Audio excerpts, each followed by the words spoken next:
Hello, everyone. We are here at the start of day 2 of the Proving Grounds Circuit Qualifiers #1, Open Qualifiers. And with me here for a pre-game interview is Maryville's top laner, Niles, fresh off a 2-0 day 1. The top lane king has returned, and Niles, thanks for joining us. How are you doing today? Yeah, I'm doing great. Good to be here. Glad to be back at Maryville and playing with the boys. It's feeling good so far. Yeah, for sure. I mean, you were previously with Golden Gardens, just went back to Maryville this year. But first off, let's get a short introduction of who you are, because maybe some people haven't been following the NA scene whatsoever here. So, in one sentence, Niles, how would you describe yourself? The king of collegiate. That's me. And then I'm just the king. And took last year off to play professionally, and decided it wasn't really for me. And back at school, back to reclaim the throne. Fair enough. The king has returned, as we said. And you mentioned coming back to Maryville University here, back to collegiate. You're hoping to win it all. Is that the only goal you have coming back to collegiate here? I think it's not the only goal. It's definitely the most important goal is winning collegiate. But back in 2019 and 2020, when I was here playing in the amateur circuit, we took top three both times, playing with all the amateur teams, and we were by far the strongest collegiate program. And I'm definitely looking forward to solidifying Maryville as someone who not only is the best in collegiate, but can compete with the best semi-pro teams and academy teams as well.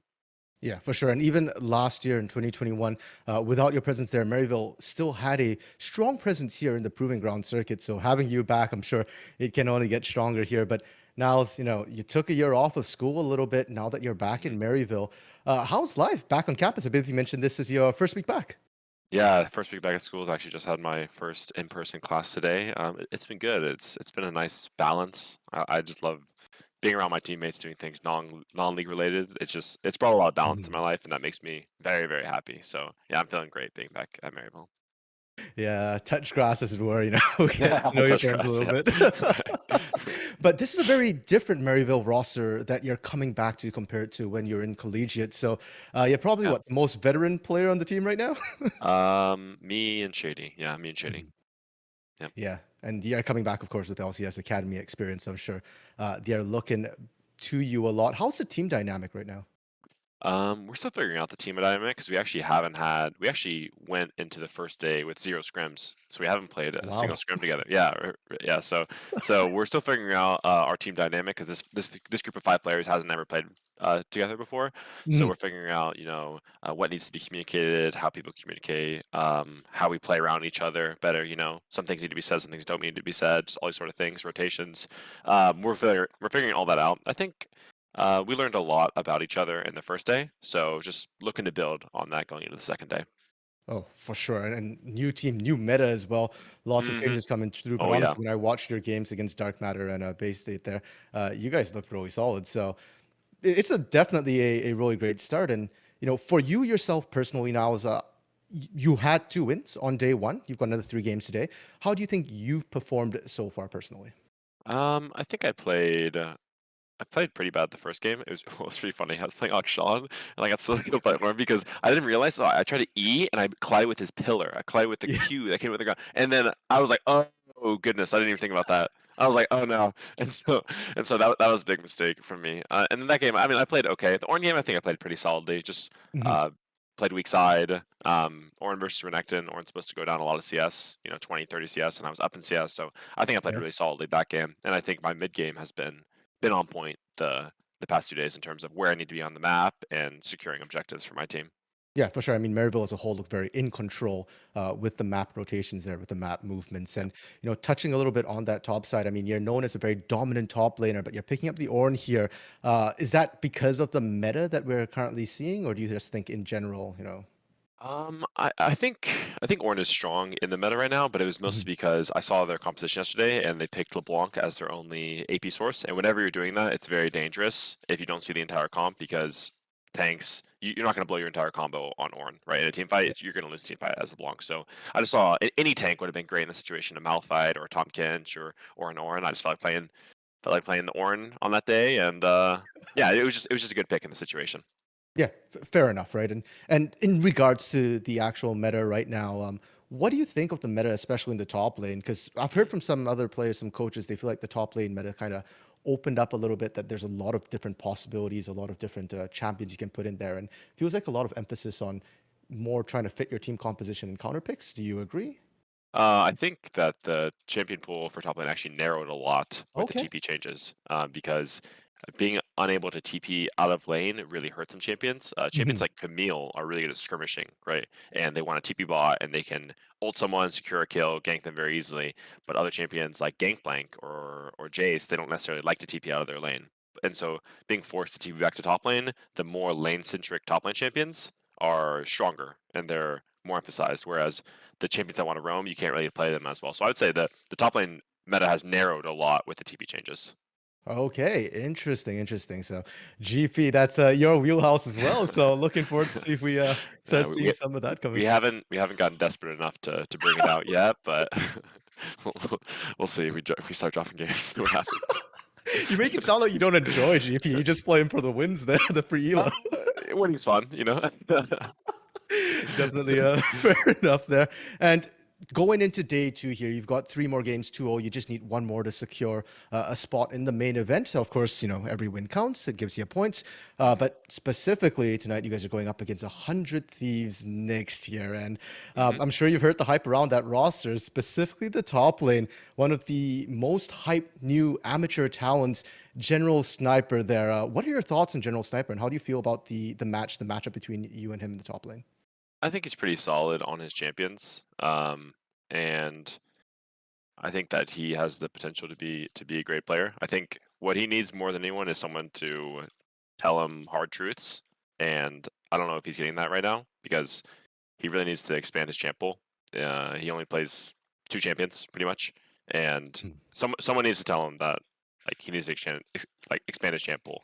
And I just hope he's getting that, and I think he'll be one of the great North American tops, but he has a long way to go. And I'm sure you're prepared to show him some hard truths tonight. And now, so I just can't help but think back I think it was 6 months ago, you did an interview with the Proving Grounds podcast, talking about small champion pools and about the fact that small champ pools don't necessarily limit you if you're really good at picking them into a whole variety of matchups here. Do you think General Sniper quite ready? How much more of a champ pool expansion do you think he's going to need here to deal with you?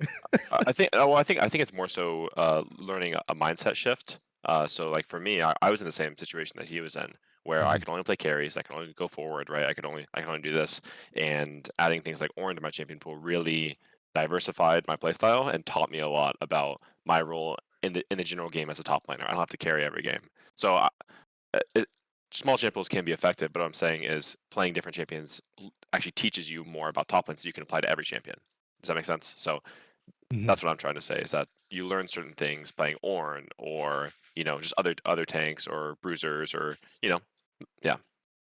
Definitely. And hey, that's what amateurs for as well, right? You're new, you're learning, and eventually, maybe not this year from the sounds of it, or at least not this split, but maybe he'll come and challenge your throne Yeah, there, Niles, yeah. I think he definitely has the potential to be, like I said, one of the great North American tops.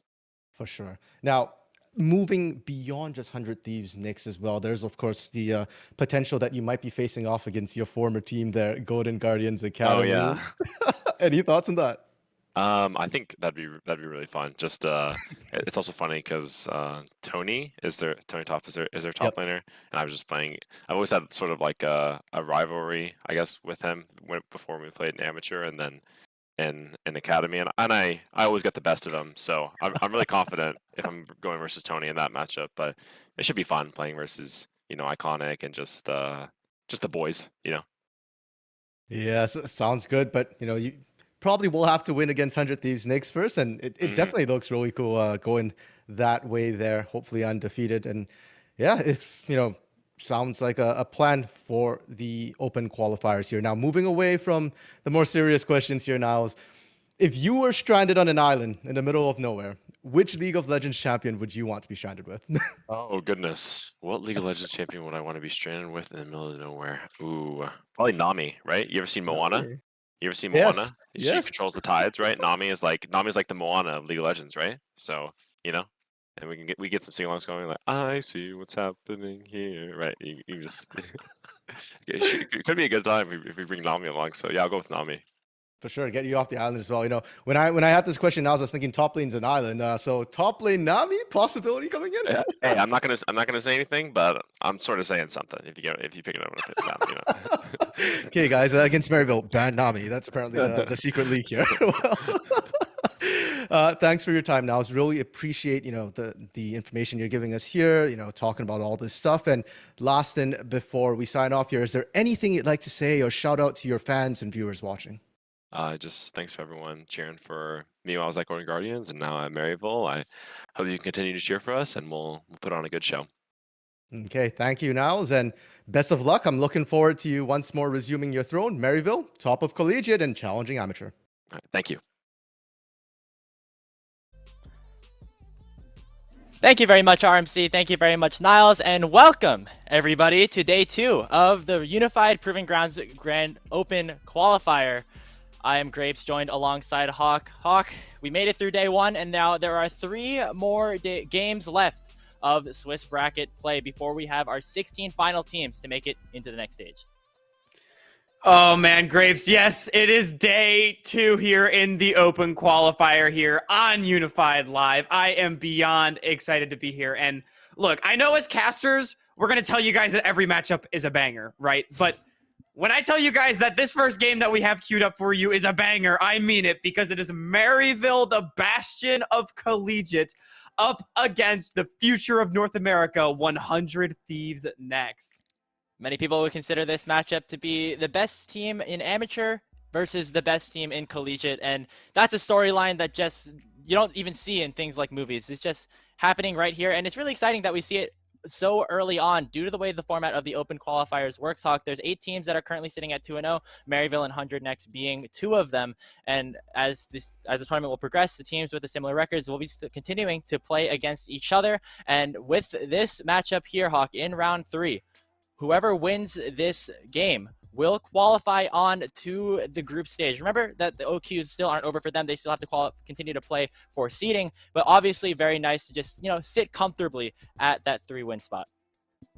Yeah, absolutely. I mean, getting that 3-win spot guarantees you a ticket into the next round of play, which is exactly where you want to be. So these 8 teams are currently fighting for that position in the next phase if they can just secure it right here, and that includes this game between Maryville and 100X. But of course, there's quite a few teams elsewhere in the tournament sitting at 1-1 and 0-2 as well that are still certainly not out yet. So those games are also just as important, and a lot of those will be able to be caught on team streams throughout the night. So we got a lot of good action queued up. Yeah, make sure to tune into Unified 2 to see AoE Immortals versus Evil Geniuses Prodigies, as well as the other team streams that are going on. You see these teams here sitting at 1-1. They lost a game, yesterday, but they still have the potential to continue to make it into the group stage. And these 3 games, Hawk, once you win a majority of them, you're going to be in. And the same case happens here in day 2.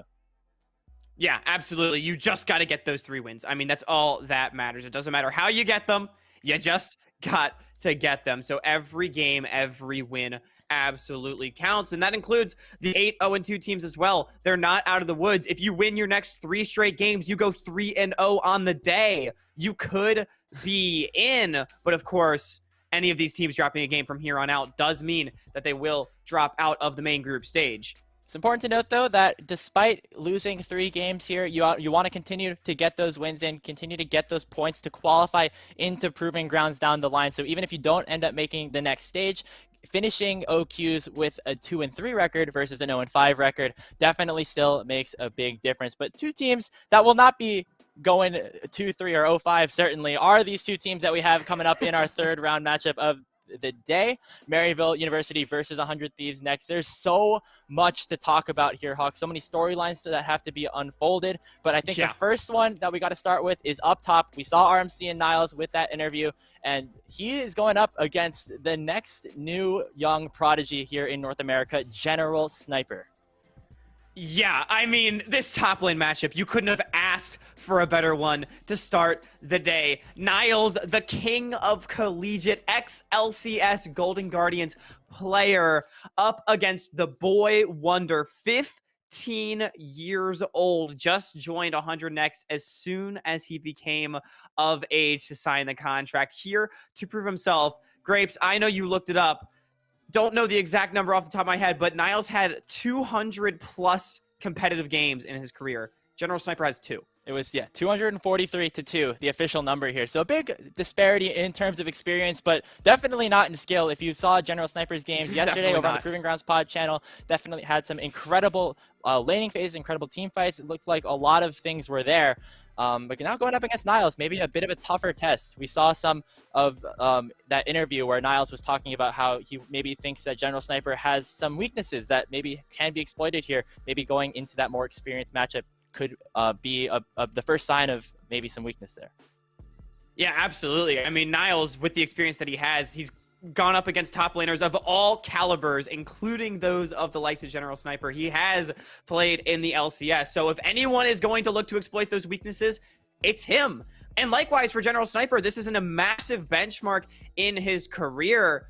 He's only played 2 competitive games against some smaller name top laners, and while they are certainly very skilled in their own right, most likely not on the same level as Niles. So if he can prove himself here, or if Niles can shut down the boy wonder and maybe put him in his place a little bit, I'm sure it would be quite optimal for both these top laners. Yeah, and it's not just the top lane matchup that is interesting. Taking a look all over the rest of the map, we have in the mid lane Insanity, former LCS mid laner of Immortals, going up against Getback, who is formerly of the OPL. We can see which region really is better. You know, all the talk at MSI about North America versus Oceania, maybe another test there. And down in the bottom lane, have Array and Dawnbreak going up against Evan and Shady, which can kind of be described as maybe the newer stellar bot lane versus one of the older stellar bot lanes here in Amateur.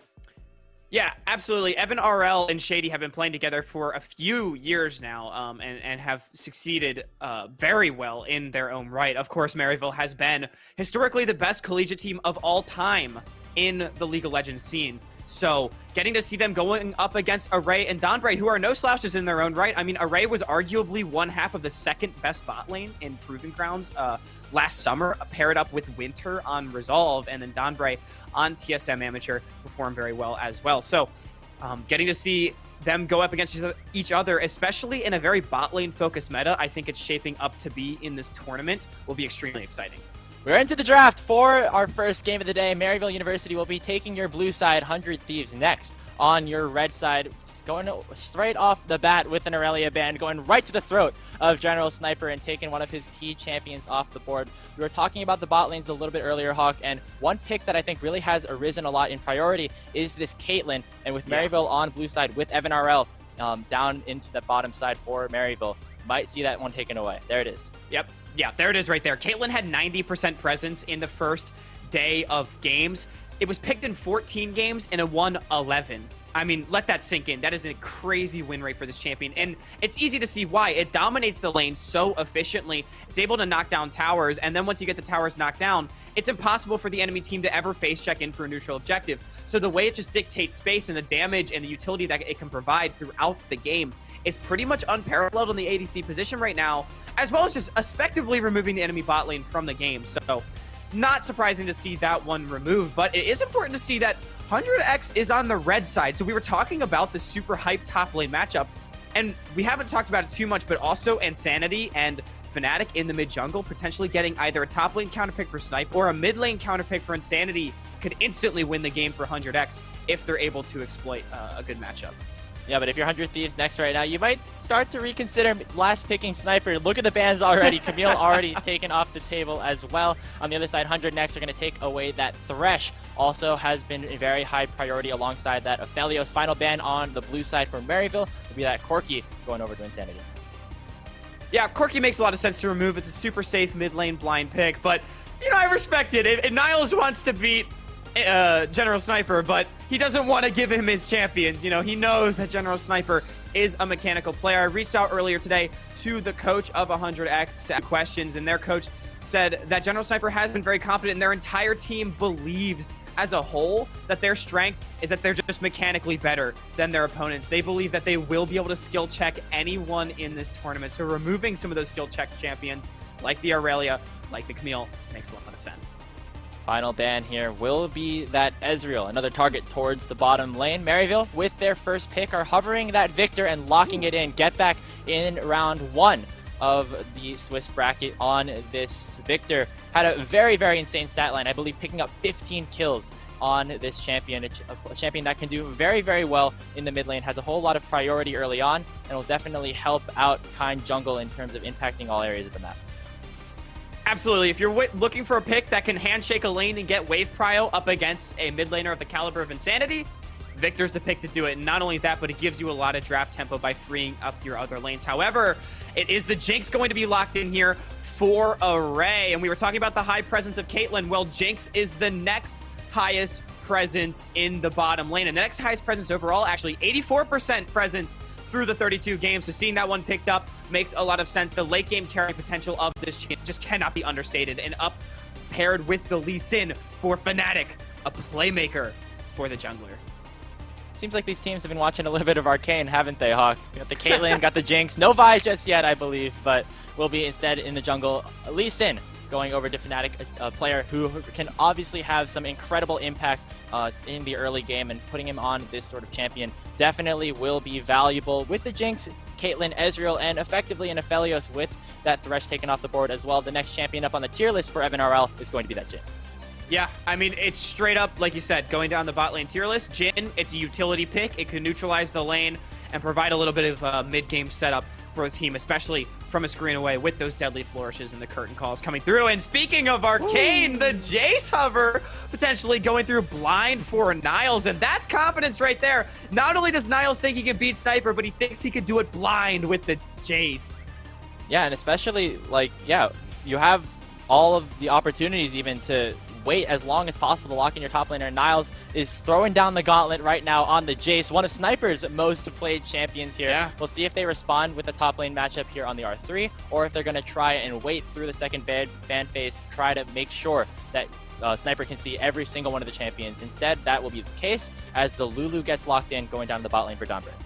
Yeah, I kind of like that pick from a draft strategy perspective too, because Lulu is such a frequently paired champion with the Jinx, and its combo that 100X clearly has a lot of priority on, as well as other teams. So you're basically forcing 100X to choose between their Lulu pick or a counter pick for Sniper in the top lane. So now I'd expect Maryville to actually be able to ban out Sniper even further away from some of those comfort picks that can potentially beat the Jace, as well as Jace just having phenomenal synergy with this team comp. It can play both weak side and strong side, I feel like, depending on what your team needs, as well as it's able to farm up and get gold. It will still be effective in later stages of the game, and it gives just so much range to this comp. Victor, Jace, Jhin, they will be able to hit you from incredibly far away. So this pick, I feel like, makes a lot of sense. And again, the confidence from Niles to lock it in up against the 15-year-old top laner. We love to see it. Well, confidence, I don't know if that's the safest word to say there, Hawk, because there's another top lane ban coming through the second phase, that Ornn being taken away. Just teasing that a little bit, but either way, will be the Jarvan on the other side going against Kind Jungle. Both sides, there's a bit of a disparity in the terms of the champions that they have locked in already. 100X already has their jungler and support locked in, and on the other side, Maryville has their top laner, AD carry, and mid laner locked in here. So have a lot of things to maybe look at in terms of opposite side bans, as the Rek'Sai and the Vex respectively are taken away. And now with 100X on this R4, one of the solo laners has to get picked up. You just have to wonder who it's going to be. Yeah, and it's actually really interesting because 100X is actually not getting value out of their R5 counter pick. Both solo lanes were locked in first rotation by Maryville. So now you already knew your solo lane matchups coming into the second phase of ban. So Maryville's not actually blind picking anymore here on blue side, which is a pretty nice draft advantage. However, we're talking about range in this game. Zoe coming through, that is, both these comps are trying to hit you from just unbelievably far away. Yeah, I mean, we saw yesterday on the mainstream Hawk in Supernova's game, where they had the Twisted Fate, the Caitlyn, and the Lux basically one-shotting people from a mile away. You see a lot of similarities here, even though a lot of the champions have been either taken away or not picked up in these scenarios. We have the Jace, Victor, and Jhin on the other side. And for 100X, with this Zoe locked in, a lot of long range available for both of these squads. Evan RL is going to lock in that Jhin Zhao going over to Kind Jungle, and Shady's Pike will be the final pickup. This is a bit of a throwback. Yeah, now this is an exciting lock-in here from Shady, the roaming Pike. You can play around bot lane, you can play around anywhere because Pike can come from wherever. But I'm going to stop talking because Grapes. I think this we is have, a we have a should just hover. not talk. Silence. We have. We wait. Lock it in. You don't Do it. say anything. Just don't. No! Sniper, you troll. Oh my goodness. All right. Sniper. We get a Scion, I guess. That's cool. You know, it might not have been what everybody wanted to have on the game here for General Sniper. I don't know. I'm disappointed, Hawk. Go say something. I don't know. It would have been fun. Sniper playing with our heartstrings here in the game 3 draft. Unfortunately, it will be the Scion. I mean, I think this pick makes more sense than the Riven. Riven yeah, sure. can struggle a lot into Jace due to the poke that Jace can put down and Riven's relative lack of sustain. So the Scion makes a lot of sense. And if anything, too, this is showing that Sniper doesn't have to play carries to succeed. This is a more weak side tank-oriented matchup. Something that maybe is a little bit lower resource. However, yes, it is a bummer not to see the Riven coming through.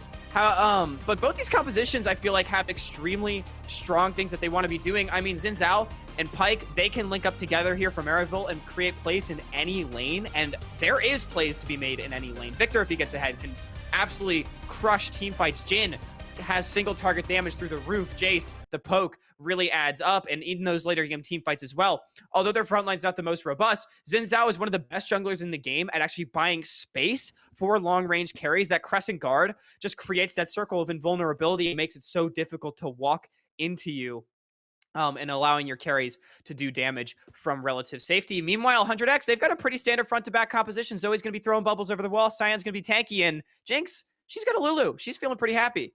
Yeah, absolutely. Both teams seem like they're set up for some pretty spicy team fights, if I do say so myself. Speaking about the bot lane, you talked about this Jinx Lulu bottom lane duo here. 400 Thieves next. Want to touch a little bit towards Evan RL alongside Shady's Pyke down for Maryville. You know, if you've been following collegiate, if you've been following amateur over the past year, when you think of Maryville, you think of more of like a top side focused team with Evan RL kind of just playing weak side, allowing Shady to make roams all over the map, impact other lanes. But yesterday we saw a little bit of a different approach. We saw the Aphelios Thresh and we saw the Caitlyn Lux for this Maryville bottom lane, while Niles was kind of left on an island. But with this Pyke locked in here for Shady, I'm expecting maybe a bit of a return to the norm and Shady to be on maybe a couple more roams, as it doesn't look like it's going to be as easy to maybe kill a lane like this Jinx Lulu. Yeah, definitely. Jinx Lulu can be hard to get on top of, even with something like the Pyke. However, you can make plays in any lane, so I'm actually really interested to see how Maryville wants to maybe mesh their styles. I would expect them to attack towards the mid lane more than anything at this Zoe to try to set the mid jungle 2v2 behind, because, I mean, Insanity and Fnatic, I feel like, are arguably the best mid jungle in the tournament, right up there with Iconic and Ryoma. These two players are absolutely insane, and they alone have the individual talent, I feel like, to win most games. So if you're able to shut them down with the roaming power of this Pyke, all of a sudden the game script might get flipped on its head. Speaking of flipped on its head, let's talk about the top lane matchup again, because this is what we talked about from the start of our broadcast today. We started with the Niles interview. We talked about the top lane matchup a little bit before the draft started. Now it's here. It's Jace versus Sion with a Xin Zhao and a Lee Sin in the jungle to potentially make some impact there, Hawk. What are you seeing in this matchup? Are you expecting a lot of blood to come through? Is this going to be like a Baus FFS style Sion that's going to try to one-shot Niles, or is it going to be a little bit more traditional? You know, it'd be cool if we saw the 1v9 Sion. I don't expect too much to come out of this lane. Sion's not exactly a champion that you pick to win lane a lot of the time. However, Sion is a very strong laning tank. That is not meant to be understated. So there's definitely playmaking potential here for Sniper. However, I would not expect it to be fireworks, but only time will tell. Only time will tell, and we are so excited to get into this matchup here between Maryville University and 100 Thieves next. We're going to take a short break before we head on to Summoner's Rift, but don't go anywhere because you are not going to want to miss this.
Welcome back, everybody, here to the Proving Grounds Open Qualifier presented by Unified.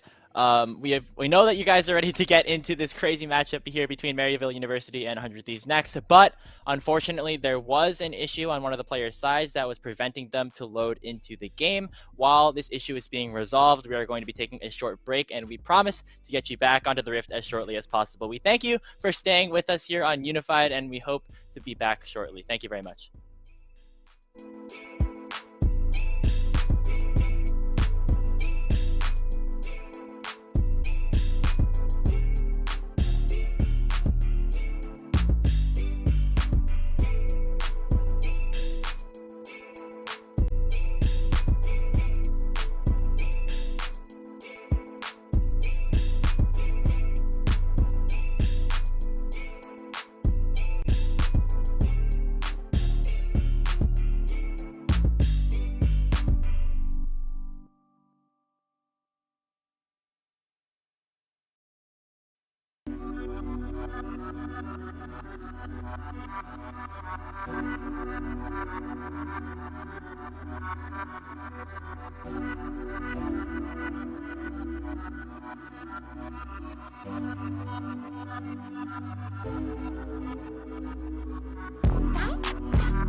Hello everybody, we are back. Unfortunately no game just yet, providing another update for all of you guys as we are really still waiting to get into this matchup here between Maryville University and 100 Thieves next. Unfortunately the issue with some of the players getting into the game was not able to be resolved, and as a result, Sword, the support for 100 Thieves Academy at the current moment, will be replacing Insanity in the mid lane for this game.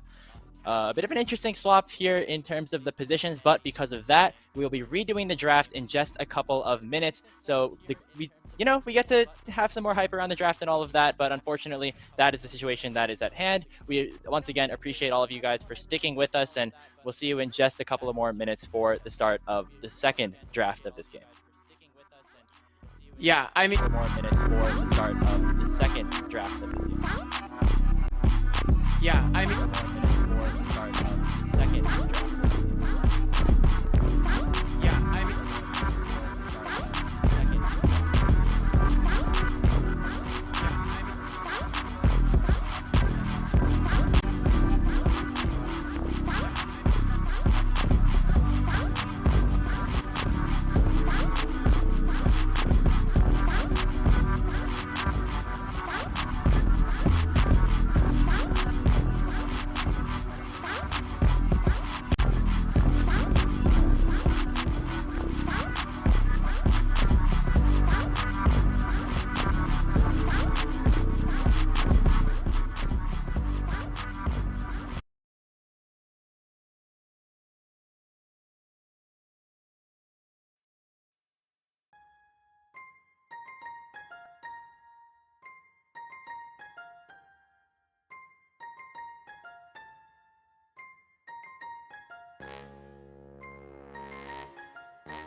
Hello again, everybody. Hopefully the audio issues are fixed this time.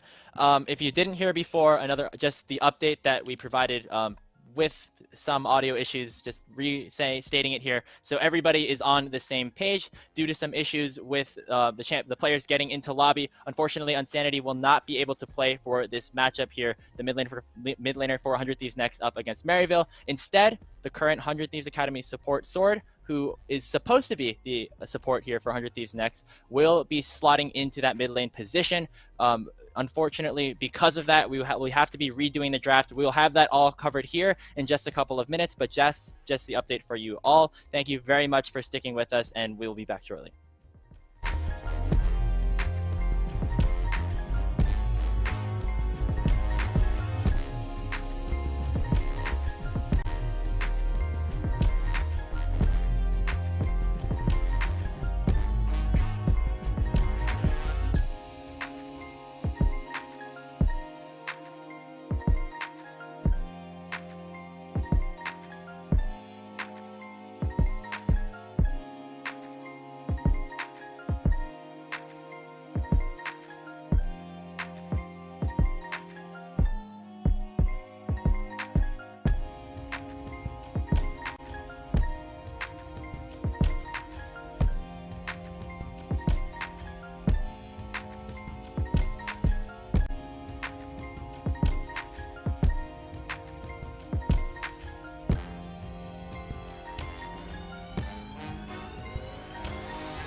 And we are back, Hawk, and there's a draft on our screen once again.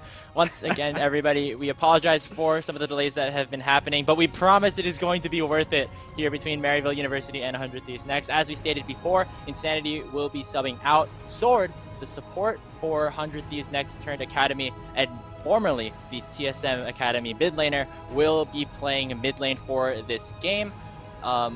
So that is where we are at right now, Hawk, and we're going to be redoing the draft completely. I'm not sure how much of the methodology will be changing, especially considering Zoe, the champion that was locked in for Insanity, was Sword's most played champion of 2021. But, you know, there's a whole lot to unpack here. Draft is getting underway. Let's go.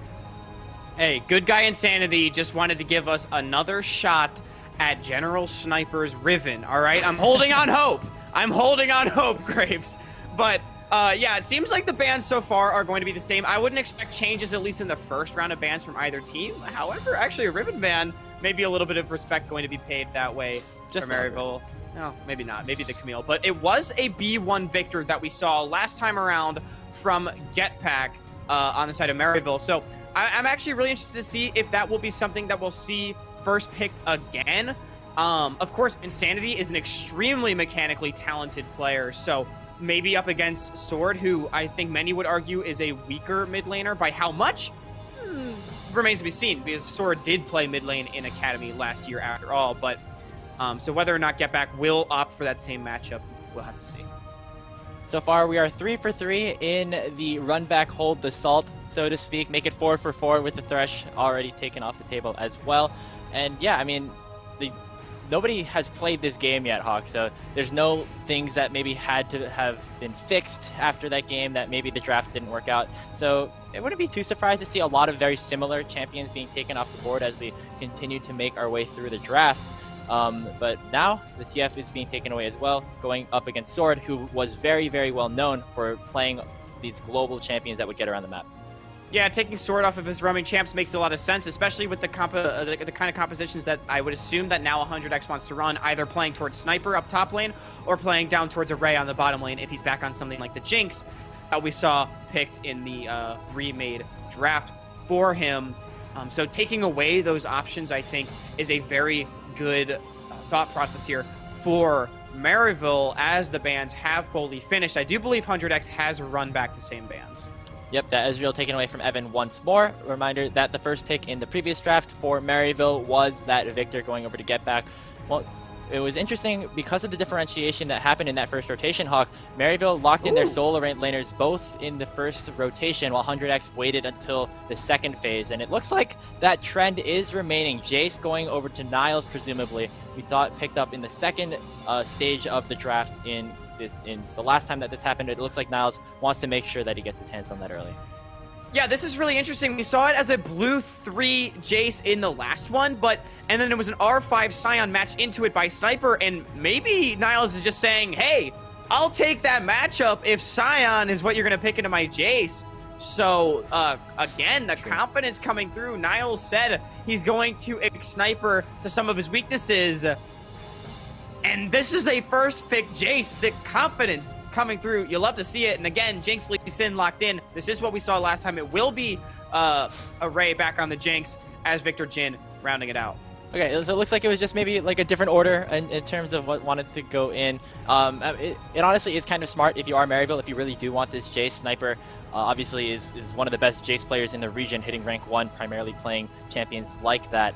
And so if you really want to make sure you have the Jace, you pick it first, not second, to make sure that Sniper does not steal that away from you. With the Jin and Victor locked in already, once again, 3 for 3 so far on the Maryville side. But Corki being picked up here for Sword. We were talking about how champions like the Zoe and the Twisted Fate were things that he was super comfortable on. Now, with something more high impact, high resource, could be a bit of a different play here for the 100X mid laner.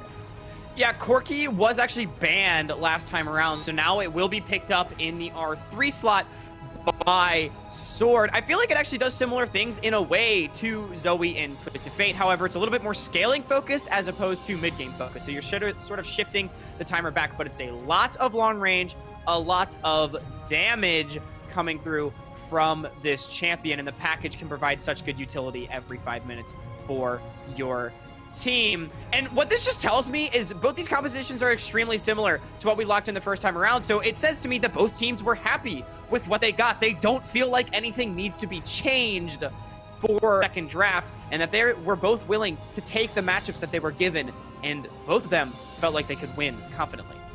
One change right here, though. 400 next, taking away that Jin Zhao. I believe that was picked up by Kind earlier on in the older draft that we had. Orange still taken off the table here for Sniper, and this time that Scion will be banned away. So looks like Niles doesn't want to get Sniper into this matchup here with this Jace versus Scion, instead forcing the 100x top laner to maybe go for something else. Dawnbreak locking in the Leona instead of the Lulu to match alongside the Jinx.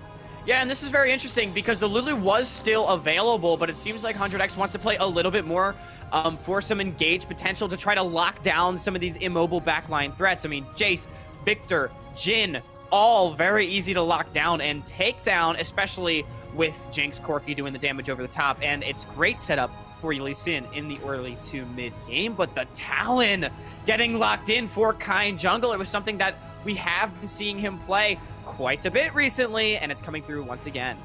Yeah, and again, a bit of a differentiation here. Historically, Kind Jungle is the player who likes to play really heavy early engaged champions, sacrifice some resources for his team. Things like the Jin Zhao and the Jarvan that were taken away just apply. Okay, wait. Okay, forget that point. Hawk, we gotta just moment of silence again. You know, it didn't happen in game the last time. Might happen again. Just let's not say anything. Just deep breaths. We're gonna wait and wait. 8 seconds. Boom!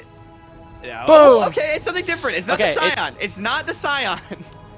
It's not the Riven, but a Renekton coming through for Sniper still is pretty going to be pretty exciting against Niles' Jace. But back to my point earlier about Kind was really more used to playing supportive champions like the Jarvan, is now trying to expand his playstyle pool with champions like this Talon, which he's been spamming a lot in solo queue. So excited to see how he's able to do that, as the draft has finally concluded again for this matchup here between Maryville University and 100 Thieves Next. Whole lot of threats on all over the map. You really don't know who's going to be the main carry here in this game, Hawk. Yeah, and I actually really like the talent pick coming here from Kind Jungle, because without the Lulu, there's actually not a whole lot of protection for this Corki and this Jinx, and although they should be able to self-peel themselves from the Talon with their Summoner spells and Valkyrie from the Corki, just the fact that Talon can come in on the flank and force one or both of the carries to step back when the engage comes through from the Lee Sin and the Leona can be absolutely massive. If you're able to force them back and deny the damage, it might potentially deny a reset. It might allow your carries to throw in all of their long-range spells and find some picks, take down the enemy frontline. However, the R5 Renekton this time, definitely a bit more of a carry-oriented pick for Sniper, and it sets up for an extremely strong topside skirmish. I mean, Niles, he's going to have to be careful in the early levels. Lee Sin Renekton is a very potent dive squad. Yeah, Renekton, a champion that Niles often played alongside Iconic on champions like the Elise, but it's the Renekton, Lee Sin, definitely still a very potent topside duo, and if Niles happens to get pushed in at any point, if Fnatic's in the area, that could certainly mean a very dangerous situation for the former LCS top laner, so always it's something to keep an eye on here, especially considering that Lee Sin definitely has some priority over Kind earlier on in the game. In other areas of the map, we didn't really mention this too much. It's not that Pike for Shady anymore. It is instead going to be that Rakan to match alongside Evan RL's Jin. While it's not as flashy of a pick, still something that can make a whole lot of plays, have a whole lot of impact, and another champion that can roam around and try to impact the map in other ways. Yeah, I mean, Rakan just a little bit worse at roaming than the Pike, but a lot better at team fighting, and it seems like team fights are going to be the name of the game. There's skirmish potential across the map, but at the end of the day, whoever kills the Nexus is the one that will advance to the main group stage. It's Maryville on the blue side up against 100 Thieves Next on the red. Players are making their ways down the rift. We are finally ready to start off our action here at the Unified Proving Grounds Qualifier. Bit of a 5-stack here for Maryville to start things off. Waited a while, Hawk, but we are finally ready to get things going. This is the matchup we've all been waiting for. Hey, they oftentimes say that the longest waits are the ones that end up being the best, right? They just wanted to continue hyping up this insane matchup. It's the bastion of collegiate up against the future of North America, the best collegiate team of all time up against the #1 seeded amateur team here in the Open Qualifier. We could not ask for a better matchup to start the day. And hey, the Bastion of Collegiate, they got an early ward. I don't know how much that's going to mean. Obviously, you know that Fnatic is starting on that bot side, and it looks like on the other end, Maryville will decide to follow. So this top lane matchup still going to be a topic of conversation, Hawk, as we begin this early game with both junglers pathing up there. Yeah, absolutely. No surprises, like you said, that Fnatic wants to play around his Renekton. Kind Jungle will look to match to provide some safety for his top laner, because otherwise, as previously mentioned, the dive is just absolutely immense. Yeah, definitely. So, and as the buffs start coming through, Niles up in the top side, going up against General Sniper. This is the top lane matchup that, you know, we really wanted to see. We have a bit of a quote here from Niles himself from that previous import, from some questionnaires that we did. What has esports empowered you to do that you might not have previously considered possible? He gets to say, I get to be a pirate when I play GP, so that's pretty cool. Not a pirate today, but gets to be a bit of a buff man. I mean, Niles definitely that bit of a sort of Chad himself, but always nice to, you know, kind of represent that on the Rift as well. Bit of a Chad himself indeed. Do you think Niles makes pirate noises when he plays GP? Arr, I'm gonna send my ultimate bot lane. Every time he queues, he just has to like let out an R or something like that. Right. Parlay. Either way, bot lane's pushing in, top up in favor of 100 next. Top lane's pushing in favor of Maryville. I'm sure no one wants to hear my terrible pirate impressions ever again. I did. It was great. It was great, Hawk. Yeah. Grapes is always here to support me, and that's what matters. Anyway, still the jungle is pathing towards those top sides. That Rift Scuttler spawning in about 25 seconds could be a very crucial point. Believe Kind will have that early priority as he ended up going straight from the blue buff up to the river. Niles currently has the push up against General Sniper in that range versus melee matchup, so doesn't look like Kind will have too much of an impact unless we want to see a dive. Meaning otherwise, though, Donbray is in the mid lane looking to potentially do something here against Getback, but it looks like the OCE mid laner knows better than to step forward. Yeah, really nicely done right there from Getback, not letting the support run come through. And this is actually something we've been seeing from a lot of teams so far in this tournament, not necessarily from support, but they're actually sacking early mid priority to try to freeze the wave on the third wave and get either a jungle gank or a support roam to force the enemy mid off. And it has resulted in just a slight minion advantage here for Sword. So really nicely done by Donbray. It does mean that Array does sacrifice a bit, however, on a more scaling-oriented pick like the Jinx, something that you kind of expect that will fall behind just slightly to be a massive late-game threat, it almost can be seen as worth. Yeah, and it looks like Array will be able to, you know, pick up a big chunk of that wave that ended up getting pushed into on the bat side, as Evan RL went for a back mid lane, though. Sword getting chunked out pretty heavily, and Donbray is on the roam as well, has the flash, but is still not in range. We've been seeing a lot of these supports roam around the map to start this game off. It was kind of a topic of conversation, especially considered towards Shady, who, take a look at him right now on the minimap on the Rakan, already headed towards his top side. Yeah, I mean, hey, if Donbray's only going to play around mid, Shady doesn't need to play around bot, so I like this hover, especially as the wave is crashing there for Sniper. If the dive were to come through, it would have been then. So Shady in position just in case Fnatic was there. Unfortunately, he was not. He was on his Krugs. But either way, nothing of value is really lost for Maryville, as Evan RL's wave is just getting slowly pushed into him. So lots of support action on the map, but it hasn't really amounted in too much of an advantage for either side. Yep, not just yet, as they will both make their way back to their original hometowns. Kind Jungle also on the horizon, and maybe looking to make a bit of a play down onto the bottom side. Donbray will be going for that reset. Looks like Kind won't be able to find anything. Dragon has spawned. It will be that Hextech Drake to start us off. Looks like neither team is going to be right there on spawn, but both junglers, you know, have been in the area. Yeah, everyone's in the area. I don't expect to see a huge early Dragon priority from both teams. I would want Fnatic to path towards the top side here. This is a big trade. Nice little chunk here onto Array. Donbray is on the way to, you know, help Array push the rest of this wave in potentially, but it looks like it's going to just bounce right back towards the 100x side. Not too much to worry about there. 5.5 minutes into this game, still neck and neck between Maryville and 100 Thieves next. One of the good things about the Swiss bracket, you get matchups like these in round 3 of the Open Qualifiers. I mean, what more could you ask for? Yeah, and it's crazy to think too that our matchups are theoretically only up from here. So Yeah, the fact that this is the first match of 3 on the day just means that we have some absolutely incredible games to be covering. But speaking of which, Sniper's level 6, however, he's getting ganked. Here comes Kind jungle. Sniper already pops the Dominus. Kind already jumped over that wall, so will not have the parkour available to him just yet. Fnatic has arrived. Sniper looks like he will be able to get out from that gank alive. So the first test here for this young top laner has been passed. Yeah, pretty actually tense gank right there. Sniper was taken so low, but he was able to dodge out on some of the damage, and a lot of the burst from Niles was gone. So he's just able to dice down the river, get to his jungler, and with the mid priority from Sword, it meant that Kind jungle and Niles weren't able to full commit in. So we do see a bit of a skirmish in the mid. Ooh, aggressive flash forward by Dawnbray, getting straight in onto Get Back. Does not look like he's able to do too much, though, on the other side. Kind forced to hop away as nearly taking down Fnatic on the other end of that trade. Seeing a lot of engages, seeing a lot of low health bars, no kills just yet. That first blood 7 minutes in has still been unclaimed.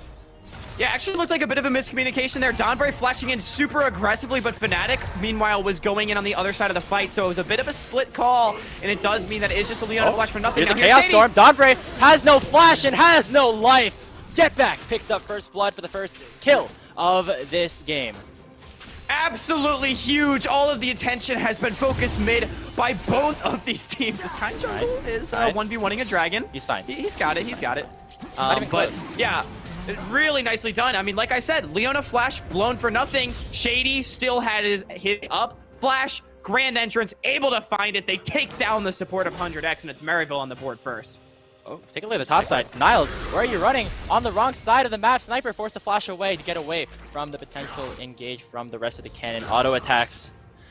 Top laner's health bars are very low, but take a look at 100 next. They are looking to go for a dive. Sword is here. Fnatic is here. The wave is here.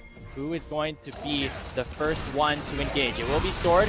Red Sonic Wave does not end up hitting, but Sniper is the one to finish the job with the slice and dice. Will get out unscathed as Niles is the first to fall up here in the top lane. Yeah, nicely played right there from 100X. Support was just a little too far away. Shady was running as fast as his little Rakan legs could take him, but he went for the ninja tabbies or the plated steel caps instead of the boots of mobility, meaning he wasn't there in time, and it is a kill pick up for Sniper even after his flash was blown in the 1v1. Fortunately, after the reset, Maryville should be able to pick up this Rift Herald, so at the end of the day, it's a pretty even play once those ones are cashed in. Even play, still an even game, 1-1 on both sides. As you said, Hawk, will be that Rift Herald, presumably going over to the side of Maryville.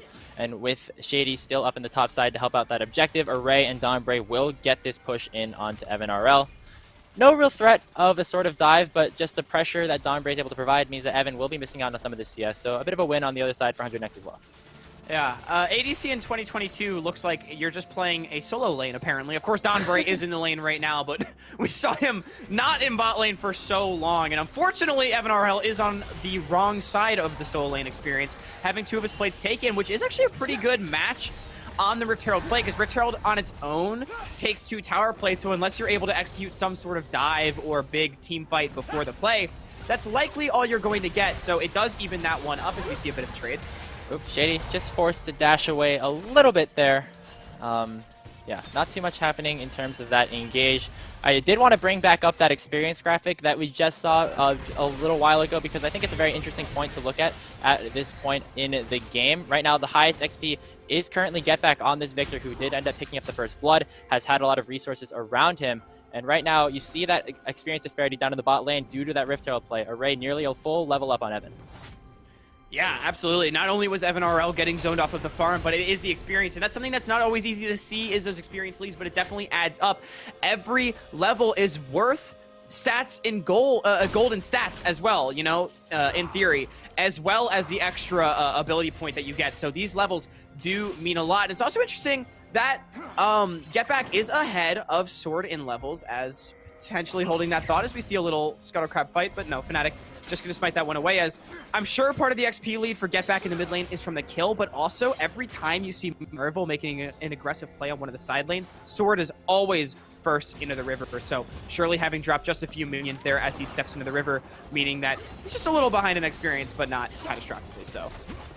Shady looking to go in onto Dombre. These supports just have not been bot lane at all this game, Hawk. And it's been a very interesting macro game because of that. Just watching the sort of chess pieces that are moving around the rift, and we might see a bit of a gambit being made right up here in the top side as Niles is getting caught out once again. Sniper finishing the job as Fnatic was just there to help out a bit.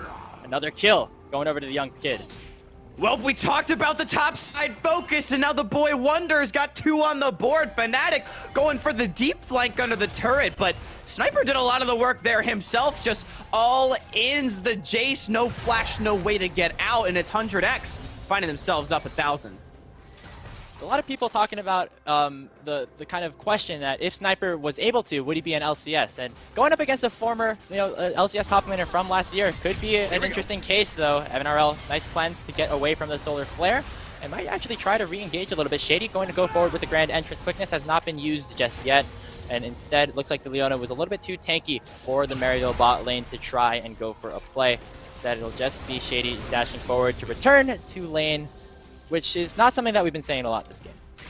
Yeah, and it's just those little timing windows that we see that make good teams great teams, right? It's what separates the pack a lot, because Dombre knew he was just ahead on the support roam coming back to bottom side, so he uses his Hex Flash right before his real flash comes back up to go in and force out the cleanse from MNRL at very little cost. I mean, it's your ultimate, but that's a shorter cooldown than cleanse, right? So feels pretty good. And yeah, as you were saying, a lot of people think that Sniper is the next Prodigy, right? Like, I've been calling him Boy Wonder this entire stream. He's 15 years old, just got signed. This is his 3rd ever competitive match. Rank 1, 2,000 LP in solo queue. I mean, this guy is mechanically insane.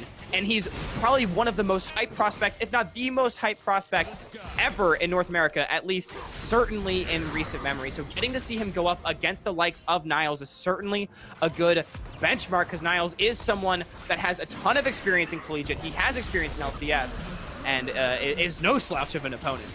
Yeah, and you can see that Niles not only has been, getting pressured out in lane a little bit by the all-ins of Sniper, but Fnatic on the other side has also just been playing around this top side very, very well.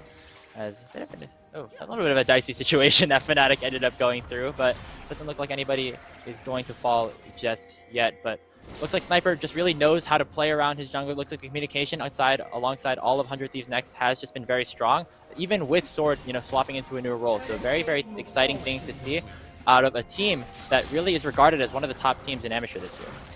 Yeah, we could see a bit of a dive here in the mid lane as Shady does get stunned. Yeah, Maryville want this mid lane tier 1 turret, and they will end up taking it down. First brick, so to speak, going over to the collegiate squad. On the other side, Sniper's going to try to get a few more plays before they end up falling. Does not look like he's going to try and push for that 3rd one. Instead, we'll just go for the reset. And right now, just about a 700 gold lead in favor of 100 Thieves Next, as Shady just barely gets out. Yeah, even with the first brick dropping mid, 100 Next actually still retains the gold lead due to all the tower plates they've been able to take on the sides. So fortunately for Maryville, that Herald does turn into a tower, but it does look like it should at least be matched up by Array. 100 Next, they are still commanding their gold lead. This Jinx farming up beautifully more than 10 CS per minute here for Array. Definitely something you want to see. Already has that Kraken Slayer online, as well as Sniper, again, having those 2 kills. He's gotten a few turret plates for himself, and someone that we feel like we haven't really talked too much about, but Fnatic here on this Lee Sin, playing an absolutely beautiful game. He's been everywhere that Kind Jungle has wanted to be. He's not really given up too much for free at all. Everything's come with a cost, and he's leveraged the fact that Renekton and Lee Sin in the early game is straight up just stronger than this Jace Talon duo, and he's been able to leverage that into 2 aggressive plays, netting kills for his top laner.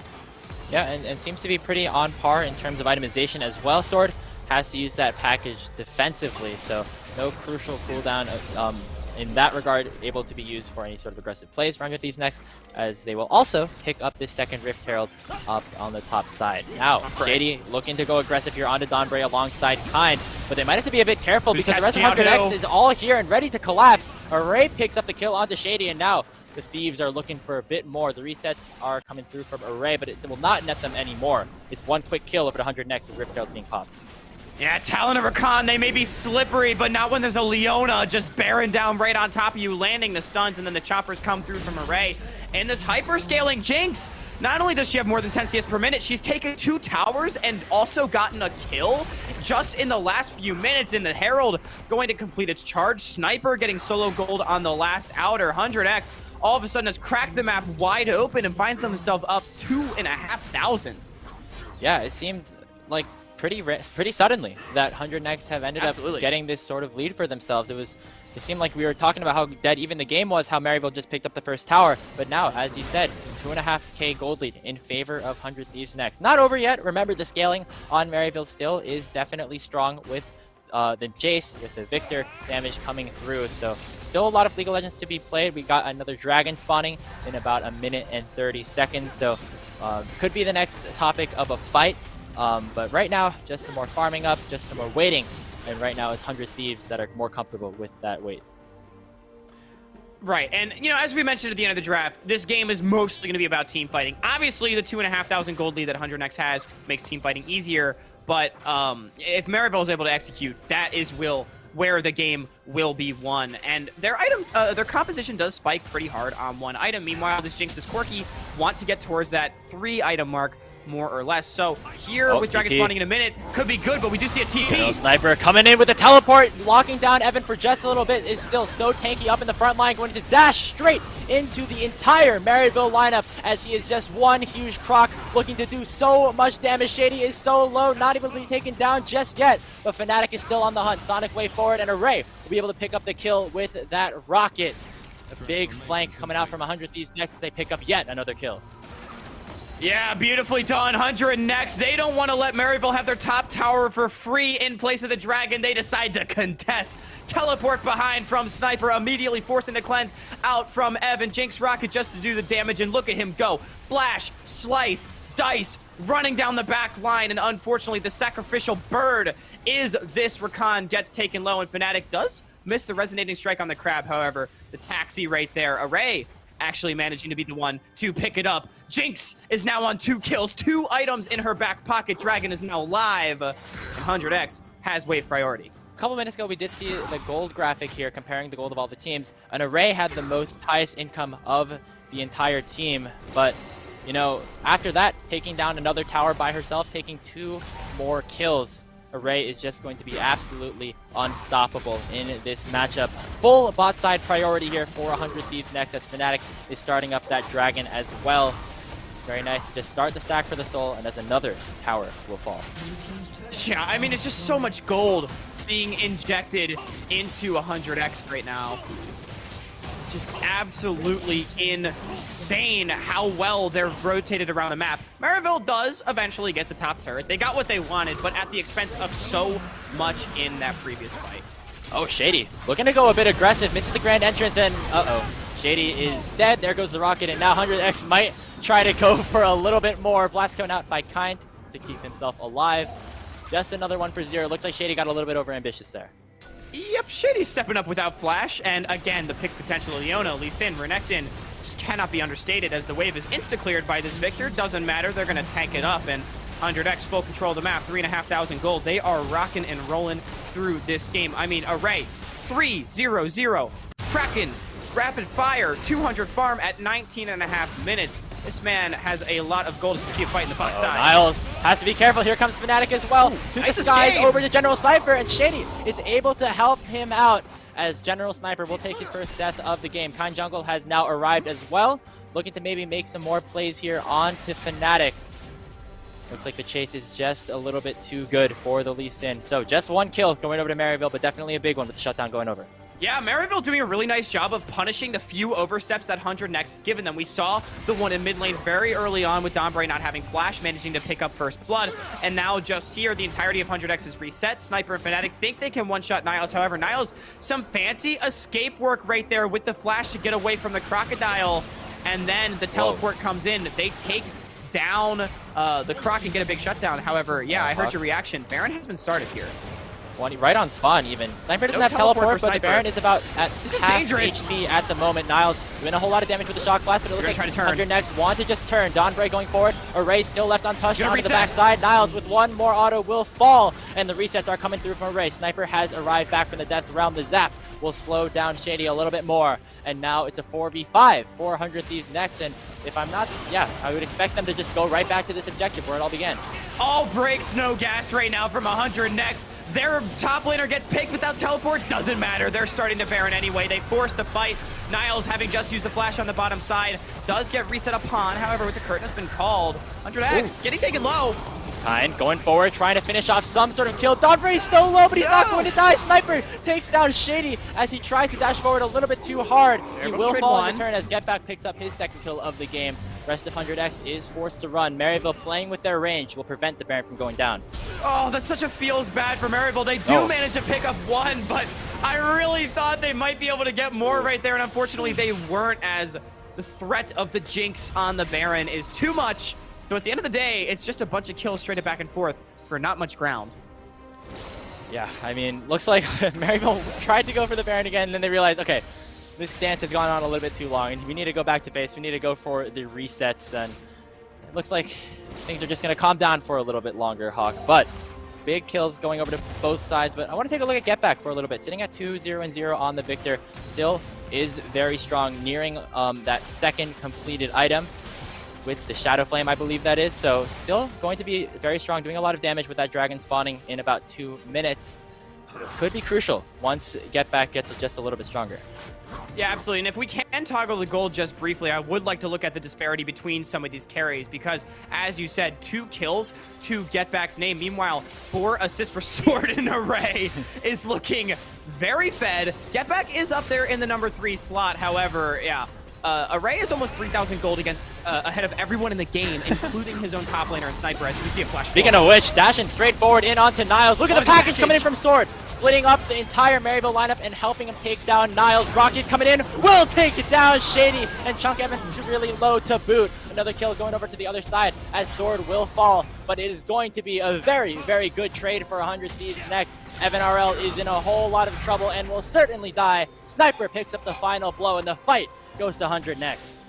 Yeah, 4 for 1. Sword may have dropped due to some heroics from Getback, but it's just not enough. Getback's not going to be able to solo contest this Baron, you would have to think, and with Array still on the map, this one's gonna go to 100 next. Absolutely, and what a great fight coming out from 100 Thieves next, and it all started with the player that we've been talking about time and time again, Hawk. It was General Sniper dashing forward to lock down Niles to start that fight off. And after that, the rest of the team was able to follow up. Array got some resets in, now sitting at a 1,000 gold bounty with 3 completed items. Baron now set in 100 Thieves' hands, and it's now a 6,000 gold lead at the 24-minute mark. Yeah, could be more. Sniper. Sniper did not see Getback on that side, but it doesn't look like it matters. He's going to pick up that kill and another one as well, as Kind will fall to Array, who is now dominating on the Jinx. It looked like Maryville just stepped a little bit too far, ended up being punished. Soul Point's going to go over to 100 Thieves next, but the game keeps progressing the way that it is. Might not even need that soul to end the game. Yeah, I wonder if Maryville was trying to cheese a bit of a one-shot there on the face check, and they actually almost managed to take down Array. Unfortunately, Kind Jungle just not quite having the damage, only 1 completed item to his name. So Array was able to flash out and stay alive, and now with 2 dead, including the Victor, your primary source of wave clear, and with Baron on, 100X is pushing into the base. Yeah, look at Niles and Shady on the other side. They're not even trying to defend these inhibitors from going down. They want to try and push for something on the other side of the map. There's a mid-lane inhibitor going down for Maryville, and as well as Kind Jungle, I guess. But take a look at the top side. Yeah, Niles and Shady ended up taking down Array, trying to defend that side. But now it's a 4v2. Sniper caught the dominance and is looking to take down Getback. It is the very 3-kill Victor, but he will get taken down almost instantly. Niles still trying to survive on the other side as Fnatic has returned from base, and the minions will take him down. Fnatic will pick up kill number 2 for himself. Looks like 100 Next was not able to end the game just yet, but it does look like they are in a very, very good spot with 2 inhibitors going down.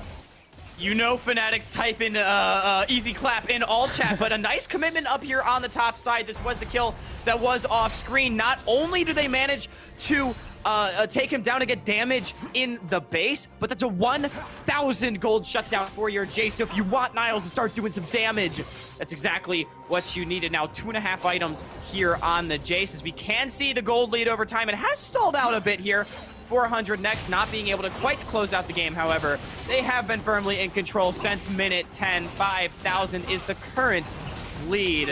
It's mostly looking red there, as that is sole point picked up.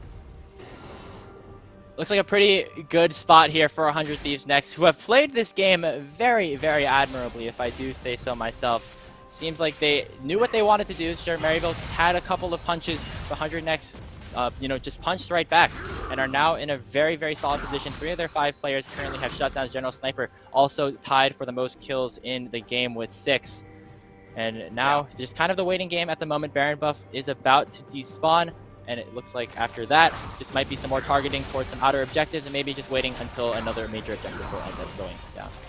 Yeah, Sniper had a quieter couple games yesterday. You know, he just wasn't the focal point of their team. But here in this game, on the Unified live stream, no less, Sniper has been showing why people have been so excited to see him play. I mean, the confidence. He's been flashing into every single fight. I do not think we have seen a defensive flash. And as I said earlier, I reached out to Miss and he said that Sniper has been feeling confident regardless of who he's against. And that has been on full display. 6-3-5 on the Renekton. The curtain has been called. We got another fight on our hands. 4-shot will land it onto Dodbray, and the final shock blast from Niles will take down the 100 next support. So, crucial pick going over here. Not too much on the map for Maryville to try and contest, but they can maybe take another breather here, prevent the pressure from 100 next from going down their throats for a second, as they can try to reset, clear some of these super minion waves, and just stall the game out a little bit longer.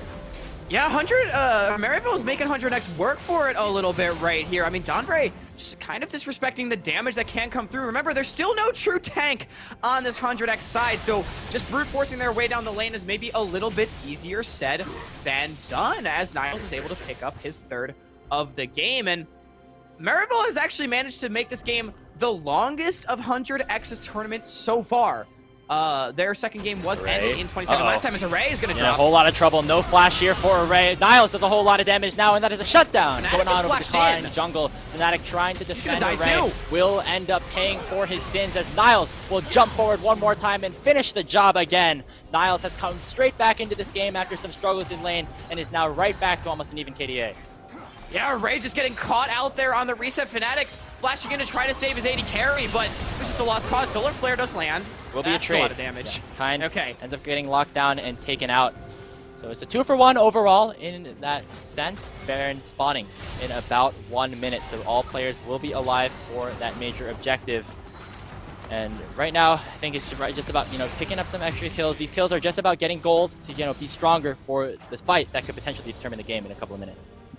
Yeah, at the end of the day, it's just a game stalling out. It's a trade of kills. However, the unfortunate thing for Maryville is the game stalling out really favoring you? I mean, obviously you have to prolong the game in order to be able to win when you have fallen behind, but this is a Corki and a Jinx that have now hit 3 items. So you'd have to think that in the next front-to-back team fight, where 100x is able to fully set up and have their Renekton and Leona setting up for their big carries, it will be a tall task. Maryville has done a phenomenal job of finding those big picks onto the front line, not really letting them set up.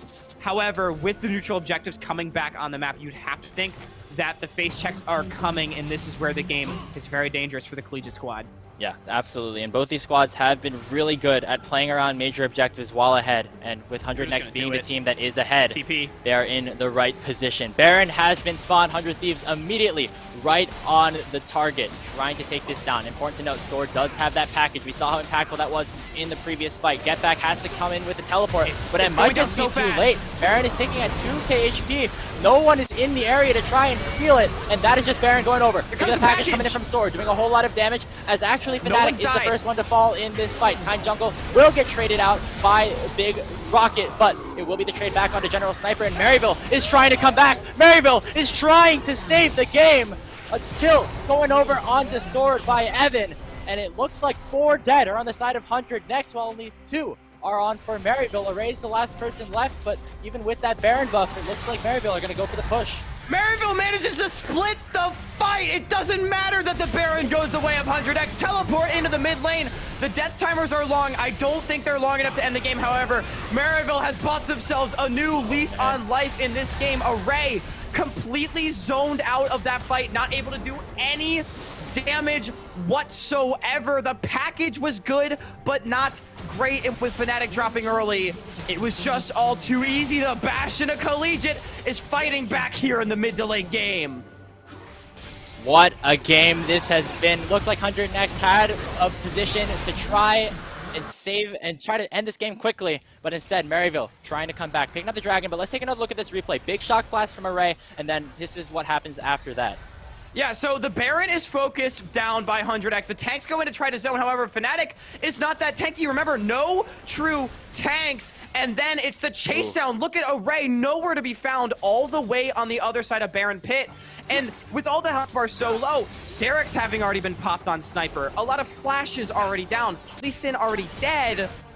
There's just no fight left in the team, unfortunately, and with the Victor, the Jhin, and the Jace just running you down, doing damage from a screen away. If Jinx is not able to reset, there's no way in hell that you're going to win that fight if you're 100X. Fortunately, the Baron does go their way, as if the Baron drops, you might actually be worried about the game ending. Great there, but mid inhibitor gets dropped, and 100X has been faltering for the last few minutes now. If we take a look at the gold, looking like a bit of a mountain, and we're seeing the other side of that mountain swinging back in Maryville's favor. They're only down about 1,500 if we look at that Baron power play. Negative 1,500. And remember, the Baron itself gives you 1.5k, so they are down 3,000 since the Baron was taken. It's still 100 Thieves on the push. Important to note that a lot of the turrets that they would have maybe taken off the Baron buff were not available for the taking since they already have been killed. So at this point, anything that 100X wants to do to try with this Baron buff is just going to have to be towards ending the game. Array still is wearing purple and is going to just try and drive this mid lane wave into the Maryville base. And it looks like Maryville have still, gone for the defensive approach here. They don't want to push up too far and lose the game off of one simple pick, because we saw what happens when somebody goes a little bit far forward on this Maryville squad. Absolutely. The big disparity is that Array still has flash. Meanwhile, Shady does not have his. Curtain has been called, however. Sniper already has the Sterix pop, forced to pop the ultimate early. Fnatic gonna go dashing in, but ends up getting taken down by the charm of Shady, and the rest of the re-engage from Maryville is true. Guardian Angel pop onto General Sniper. Will have to try and get away, but the shock blast from Niles will take him down. There's a reset. RL has fallen to sword on the other side, but Kind has jumped over and one-shot Dondre. Array picks up the kill and does have the resets coming out. It's a 3v2 for now. Maryville still have the numbers advantage, but Array is still alive for 100 Thieves. Yeah, and 100X, they still got their two big carries. The front line got popped almost instantly. Again, it's the Jason, the Jhin, doing damage from so far away. The curtain, once again, being called to start up the fight. Evan RL has been landing the shots and snipers. Sterix was popped early once again. Dominus had to be blown. And I mean, just look at this front line. They're all half HP before the fight's even really started. Fnatic goes in to try to get things going. However, he gets one shot. Unfortunately, the cooldowns are mostly down for Maryville by this point. And here comes the strength of the carry sword. Picks up one reset, Kind goes in, tries to finish up the support, but critically, a stun does go down, giving over the second reset. And it does mean that the fight is relatively even. 100X, they are still in this game. Maryville is still in this game. Both these teams are throwing haymakers at each other. It just seems like 100X, they're the ones pushing the base, but Maryville keeps saying no. And a huge shout out to Shady in that fight. As soon as Fnatic jumped in, instantly activated the quickness, ran straight into the jungler's arm to prevent any sort of kick from going down onto the Maryville side. And Shady has been responsible for so many crucial engages for his team, just in his career and also in this game specifically. Had a couple of points where he was caught out just a tad, but besides that has really straightened up his gameplay recently in the last couple of minutes and has made some very critical plays to keep Maryville alive in this one. Absolutely. So as the game slows down once again, now 35 minutes in, 21-16 is the kill score, 8-6 is the tower score. Gold is nearly irrelevant. Most carries have their items, 4 for each on the side of 100. Next, meanwhile, there is 4 on this Victor. not quite on the Jhin here for Maryville, but Baron spawning at 30 seconds. Dragon Soul Point spawning in just a little more than that. It is only a Cloud Soul, but remember, it is back to movement speed on these Cloud Dragons in Season 12. I would expect Baron to be the focus, however, as it is the one that would be most likely to end the game. Maryville seems like they're going to try to push through the top side. 100x on the bottom. Shady looking for a bit of a flank. He is seen on a control ward, could be caught. Oh yeah, has to be careful. Donbray could have pulled the trigger there. Don't know if that would have been to too much success, but once again, the Baron has respawned, and once again, it looks like 100 Thieves want to start it up again. This looks like they continuously want to push Maryville to fight them, and they're chunking out the Baron very, very low. Now at half HP, Kind Jungle still not in the pit. Here comes the package coming in from Sword. Niles pops the GA. Crucial cooldown there, but Kind Jungle is instantly taken down. And another rocket will come through from Sword to take down Shady. Niles falls again. Evan and Get Back have to get out, or else the game will end. And it might just do that anyway. Fnatic dashing forward with the Ward Hop, landing the Sonic Wave on to Get Back. Does he get into range to finish the job? Not just yet. Evan and Get Back will get out for now, but it's 3 dead on the side of Maryville. 100x have the push. Get Back surviving is huge. The Victor might be able to clear the wave, but they have no front line, and all the tanks are still alive. It was 3-for-0 in the fight. 100x, just beautiful team fighting. What they had been doing wasn't working, so they adapted. They package early. They find Niles. They find Kai, and now here going comes in, the taking down Get Back, instantly shut down. Evan picks up one onto the support, but it will not matter. Array finalizes the game with the completed ace. Shady will try to save it, but it will not happen. 100 next will continue their dominance throughout the Proving Grounds Open qualifiers and go 3-0 after the win over Maryville. What a game. Maryville showing that they came to play in this tournament. However, 100x, the future of North America, takes down the #1 collegiate team in what may have been a longer game than they bargained for, but a beautiful team fight in front of the Baron. I thought it was going to be the same situation that we had seen 8 minutes ago in front of the Baron, where they were nearly aced, only Array surviving. But again, they changed it up. What they had been doing wasn't working. They recognized that. They came up with a solution. The early package and engage from Donbray and Sword onto Niles. They get the Guardian Angel. They get the Talon. And with Kind down, a reset coming through as well, they win the fight. Yeah, and that was the big difference between that first Baron fight and the second Baron fight. Sword, in the first Baron fight, used the package only onto Donbray primarily, but in this time, using it offensively to try and take down Niles, who was the primary damage dealer for the team at the later stages of the game. As we take a look at the gold graph, Sword putting up the most damage on his team, despite Array coming out with a lot of kills. And it just shows how much power both of these marksmen had at the end of the game.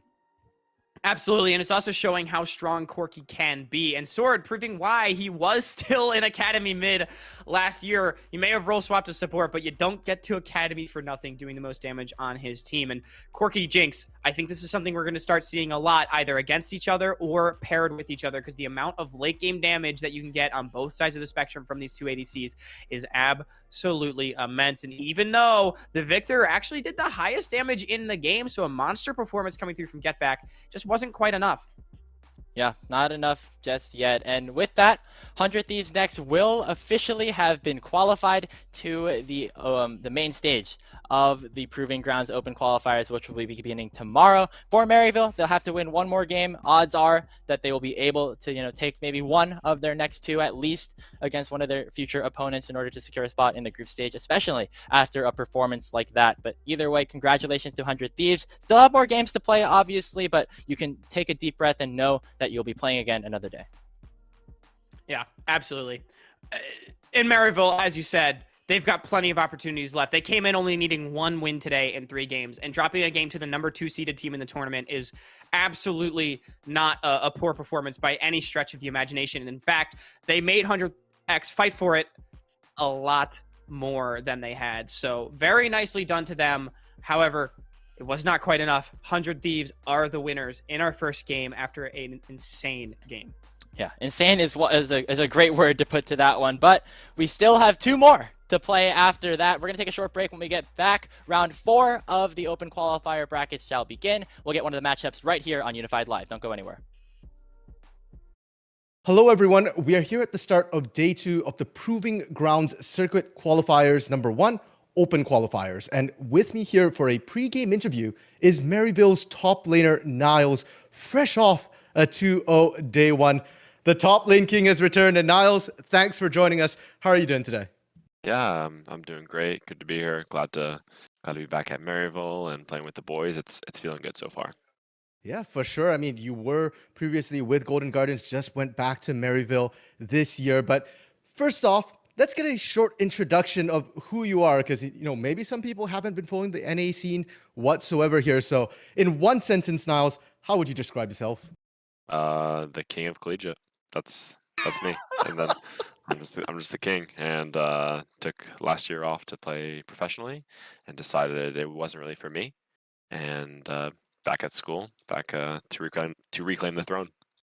Fair enough. The king has returned, as we said. And you mentioned coming back to Maryville University here, back to collegiate. You're hoping to win it all. Is that the only goal you have coming back to collegiate here? I think it's not the only goal. It's definitely the most important goal is winning collegiate. But back in 2019 and 2020, when I was here playing in the amateur circuit, we took top 3 both times, playing with all the amateur teams, and we were by far the strongest collegiate program. And I'm definitely looking forward to solidifying Maryville as someone who not only is the best in collegiate, but can compete with the best semi-pro teams and academy teams as well. Yeah, for sure. And even last year in 2021, without your presence there, Maryville still had a strong presence here in the Proving Ground circuit. So having you back, I'm sure it can only get stronger here. But now, you took a year off of school a little bit. Now that you're back in Maryville, how's life back on campus? I believe you mentioned this is your first week back. Yeah, first week back at school. Actually just had my first in-person class today. It's been good. It's been a nice balance. I just love being around my teammates doing things non-league related. It's brought a lot of balance in my life, and that makes me very, very happy. So yeah, I'm feeling great being back at Maryville. Yeah, touch grass as it were, get Yeah, to know your touch parents a grass. little Yeah. bit. But this is a very different Maryville roster that you're coming back to compared to when you're in collegiate. So you're probably Yeah. what, the most veteran player on the team right now? Me and Shady. Yeah, me and Shady. Mhm. Yep. Yeah, and you're coming back, of course, with LCS Academy experience. I'm sure they're looking to you a lot. How's the team dynamic right now? We're still figuring out the team dynamic because we actually went into the first day with 0 scrims, so we haven't played a single Wow. scrim together. Yeah, yeah. So we're still figuring out our team dynamic because this group of 5 players hasn't ever played together before. So Mhm. we're figuring out what needs to be communicated, how people communicate, how we play around each other better. Some things need to be said, some things don't need to be said, just all these sort of things, rotations. We're figuring all that out. I think. We learned a lot about each other in the first day, so just looking to build on that going into the second day. Oh, for sure. And new team, new meta as well. Lots of Hmm. changes coming through. But Oh yeah. honestly, when I watched your games against Dark Matter and Bay State there, you guys looked really solid. So it's definitely a really great start. And, for you yourself personally now, you had 2 wins on day 1. You've got another 3 games today. How do you think you've performed so far personally? I think I played pretty bad the first game. It was it was pretty funny. I was playing Akshan, and I got so good platform because I didn't realize. So I tried to E, and I collided with his pillar. I collided with the Yeah. Q that came with the ground, and then I was like, oh goodness, I didn't even think about that. I was like, oh no, and so that was a big mistake for me. And then that game, I mean, I played okay. The Ornn game, I think I played pretty solidly. Just Mhm. uh, played weak side. Ornn versus Renekton. Ornn's supposed to go down a lot of CS, 20, 30 CS, and I was up in CS. So I think I played Yeah. really solidly that game. And I think my mid game has been on point the past 2 days in terms of where I need to be on the map and securing objectives for my team. Yeah, for sure. I mean, Maryville as a whole looked very in control with the map rotations there, with the map movements. Yeah. And, touching a little bit on that top side, I mean, you're known as a very dominant top laner, but you're picking up the Ornn here. Is that because of the meta that we're currently seeing, or do you just think in general? I think Ornn is strong in the meta right now, but it was mostly Mhm. because I saw their composition yesterday and they picked LeBlanc as their only AP source. And whenever you're doing that, it's very dangerous if you don't see the entire comp because tanks, you're not going to blow your entire combo on Ornn, right? In a team fight, you're going to lose team fight as LeBlanc. So I just saw any tank would have been great in the situation, a Malphite or a Tom Kench or an Ornn. I just felt like playing the Ornn on that day, and yeah, it was just a good pick in the situation. Yeah, fair enough, right? And in regards to the actual meta right now, What do you think of the meta, especially in the top lane? Because I've heard from some other players, some coaches, they feel like the top lane meta kind of opened up a little bit, that there's a lot of different possibilities, a lot of different champions you can put in there, and feels like a lot of emphasis on more trying to fit your team composition and counter picks. Do you agree? I think that the champion pool for top lane actually narrowed a lot with the Okay. TP changes, because being unable to TP out of lane really hurts some champions. Champions Mhm. like Camille are really good at skirmishing, right? And they want to TP bot and they can ult someone, secure a kill, gank them very easily.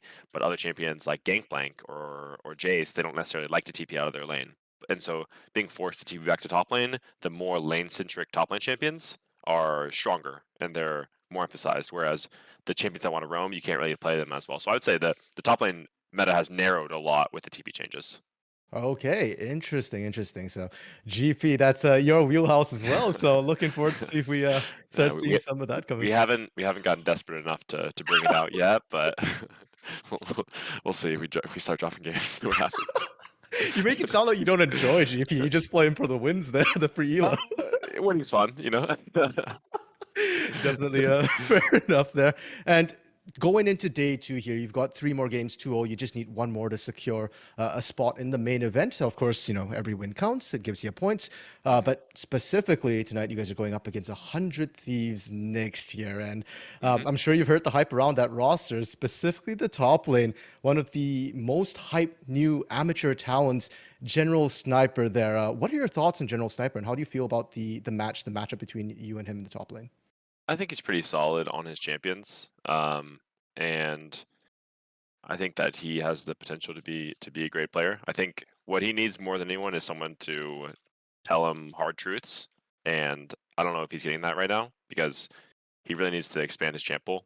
He only plays 2 champions pretty much, and Hmm. someone needs to tell him that like he needs to expand his champ pool. And I just hope he's getting that, and I think he'll be one of the great North American tops, but he has a long way to go.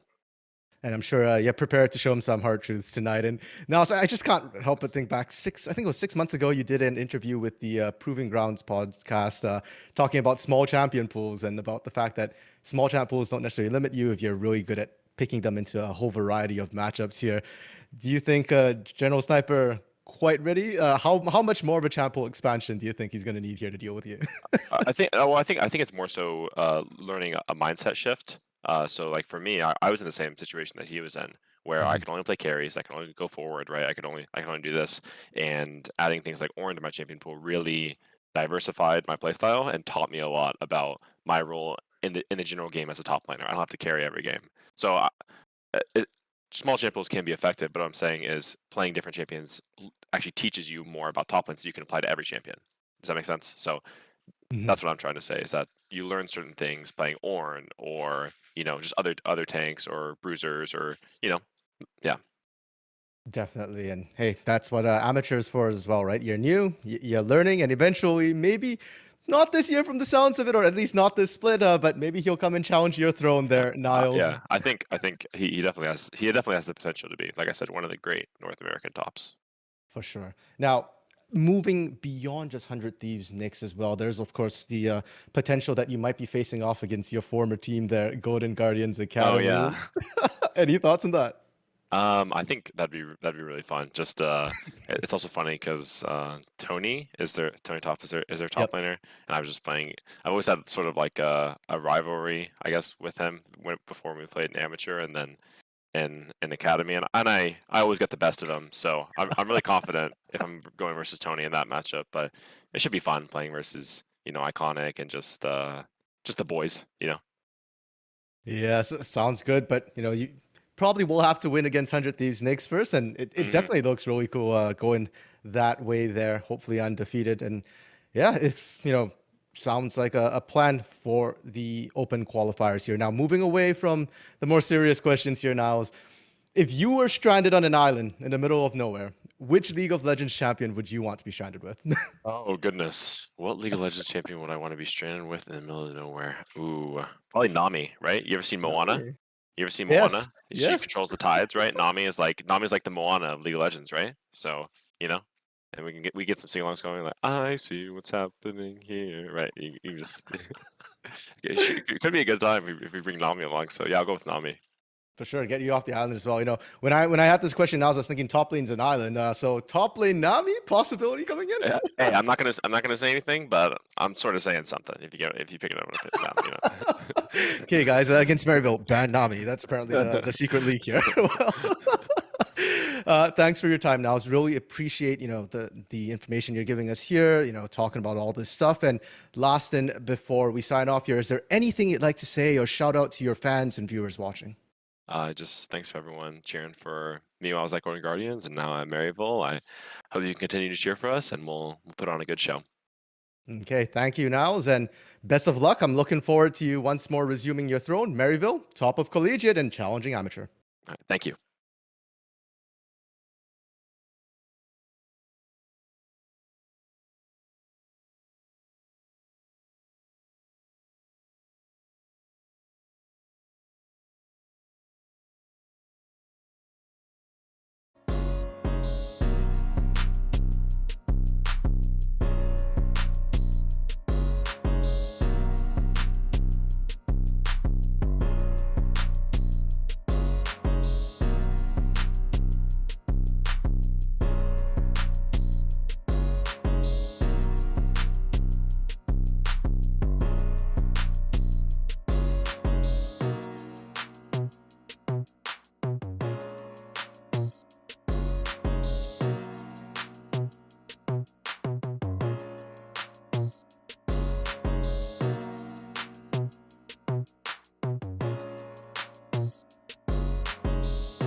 Welcome back, everybody. We're here for round 4 of the Proving Grounds Open Qualifier presented by Unified. I'm Grapes. This is Hawk.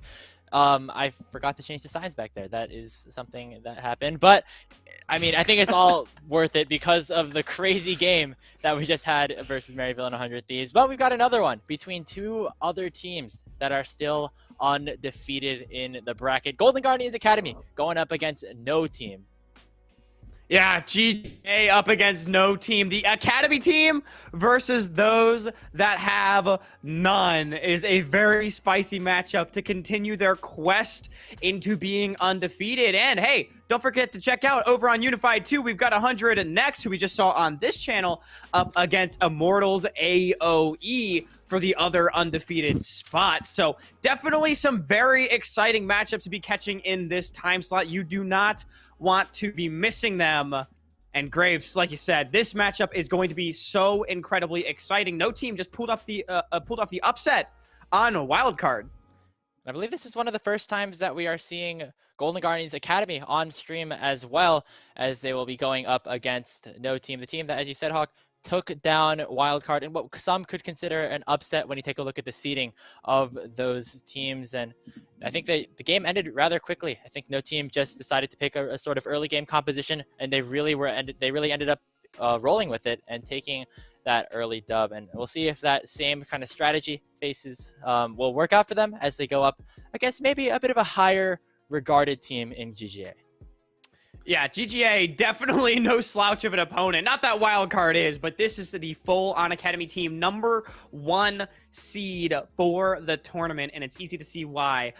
So many of their players have LCS experience. In fact, 4 of their players out of the 5 have LCS experience, and Tony Top has been in Academy for a couple of years now. So there's a lot of experience, a lot of skill, and Golden Guardians Academy, they came into this tournament looking to use it more or less as practice. And we'll have to see if No Team lives up to be just practice, or if they'll be able to take down the Titan. Absolutely. And you were saying, Hawk, 4 out of 5 players have played in Academy. Played in the LCS last year. 3 of them, Iconic, Stixay, who is subbing in for Violet, and Chime, were literally on the same LCS team last year. They're on Golden Guardians. So the synergy is still there. A lot of, the players have super high skills. So I'm really excited to see how they match up, as this is the first time that we'll be able to cover them here on Unified Live. And yeah, the first Academy team that has made their first step in the 2022 season. Absolutely. Now, to get to 3-0, No Team is obviously not lacking in talent either, and they do have their fair share of experience. Dragoon was the top laner for Dignitas Mirage, very well known for his carry play, and Scooped and Plux are a bot lane that did play for Revival and had a lot of success there as well. So there is experience on their roster. There's talent in all 5 positions. They wouldn't be 3-0 without it. It's just, as we've been saying, matched up against Golden Guardians Academy, you've got to play the best game that you have probably in the open qualifier right here, right now. Yeah, I mean, getting to 4-0 against an Academy team definitely would be a very impressive task here for No Team, but might be a little bit more difficult than not. But you mentioned some of the players on No Team, Hawk, that have a lot of experience. I want to talk about some of the ones that don't have a lot of experience.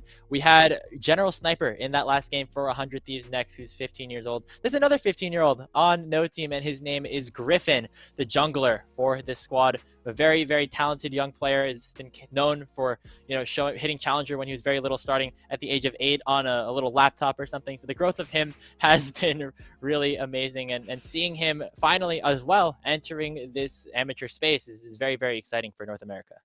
Yeah, another exciting young player. I mean, it's absolutely incredible how much young talent, because at the end of the day, Proving Grounds is about young North American talent that can challenge the top level. I mean, imagine if the 15-year-old Griffin took down LCS jungler, experienced jungler Iconic. That would be absolutely incredible. And just the fact that we do have these young players here and playing some incredibly good League of Legends, already 3-0, already into the main group stage for this qualifier, is just absolutely incredible. So yeah, absolutely big shout out to Griffin. But of course, as we've been saying, their opponent will not be easy to take down. But just imagine the storylines if they did. We're about to get underway for the draft between Golden Guardians Academy and No Team. A reminder that both of these teams have already qualified into the main stage of the Proving Grounds Qualifier that will be starting tomorrow. The only impact that this game has, which is pretty large, is for 1, seeding, and 2, for adding additional qualification points in for getting into the actual Proving Grounds tournament happening on later in the spring. So for games like this for No Team, definitely are still important because you want to get as high seeding as possible to continue to succeed moving down the line. You also want to get those extra qualification points, as there's only 2 tournaments here, Hawk, so any slight margin of points really could mean a lot. Yeah, not only that, I feel like these games matter so much for confidence, too, for each of your players. Whether or not it's just Golden Guardians Academy getting to prove that they can go 5-0 here in the Open Qualifier, or whether or not it's No Team potentially being able to take down this Academy team would just be an absolutely massive confidence booster heading into the season. Remember, this is only these teams' 4th game of 2022. There's hundreds of games left to be played, so that confidence can go such a long way. Now, being that they're already in, I will be interested to see if maybe there's some different strategies tried, some different picks pulled out. Nothing too far off the beaten path, of course, but maybe mixing it up just that little bit, or whether or not we will see standard meta. However, as draft is upon us here, coming up in just a minute or so, we do have not only is No Team up against an Academy team in the sense that, these Academy players are all extremely talented and have this experience behind them, but they're also up against the full weight of the resources that Golden Guardians Academy has. Their coaches, their staff, all of that, and No Team are exactly that. They have No Team. They don't have all of those resources to them. So in this draft, I feel like could be a potential place where that might show. Yeah, and you see that already with, Stixay, their positional coach in the bot lane, subbing in for the at least the beginning of this tournament, as Violet, for the player that is originally from Oceania, has not yet been a part of this Academy team so far. So it'll be very interesting to see how the staffing really matches up here for Golden Guardians Academy, as we have entered the draft here for Game 4. Reminder that both of these teams sitting at 3-0. The 4 best teams in terms of record so far in the Open Qualifiers, 2 of them are right here, and the game is going to start right now. Yeah, absolutely. Draft is underway. And remember, if you want to catch those other 2 3-0 teams, 100X and AoE, Immortals AoE, hop over to Unified 2. You can see them there. But it is a Hecarim looking like it's going to be banned out. So we just talked about the 15-year-old jungler, and Griffin seems like there might be throwing a ban his way to try to keep him down. Yeah, I mean, and Griffin has a lot of history here on the Hecarim. I believe even played it in that last game that they had against Wildcard. Very, very skilled on that champion. So very, it makes a lot of sense for it to be taken away from him. On the other side, when you're trying to ban against a team like Golden Guardians Academy, it's really hard to decide which sort of areas you want to focus on. You have Tony Top, who can place a wide variety of strong side top laners. You have Ryoma, who has a whole lot of variety as well. And you have Stixay, who you might remember has been very, very good at Caitlyn in the past, and who's a champion that has a very, very high presence so far in this tournament. It's that Caitlyn. Yeah, and I'm interested to see if No Team opts to ban that one out, because as you said, Stixay, back in the day, way back in like 2015, 2016, was renowned for his Caitlyn. So it's definitely something I would expect to see come through and maybe even be first picked if it is left up and available. But a matchup that I kind of want to dive into a little bit that I feel like we didn't talk about too much is Tony Top up against Dragoon, because Dragoon has proven himself to be one of the more mechanically talented top laners in the amateur scene over the last year or so. Meanwhile, Tony Top has been in Academy now in his 2nd year, I do believe, and again, very mechanically talented. So getting to see sort of some of the best that Amateur has to offer up against some of the best that Academy has to offer is extremely exciting up there on the top side. Yep, both of these top laners played in Proving Grounds in the spring split. Dragoon, as a member of Dignitas Mirage, didn't have the best performance, but still, even getting to that stage as an amateur player is obviously very impressive. And speaking of Dragoon, there's that signature Darius takeaway. Don't want Respect that ban into the hands of the No Team top laner. And on the other side, Twisted Fate and Lulu taken off the table here for Golden Guardians Academy. We'll see what the last ban here for No Team is, and it'll be interesting to see where Golden Guardians decides to focus their draft resources here in the early rotation. Yeah, Caitlyn is up, but the Bard, maybe Hovered for Chime. I don't expect to see that one first pick, however, it would be very exciting.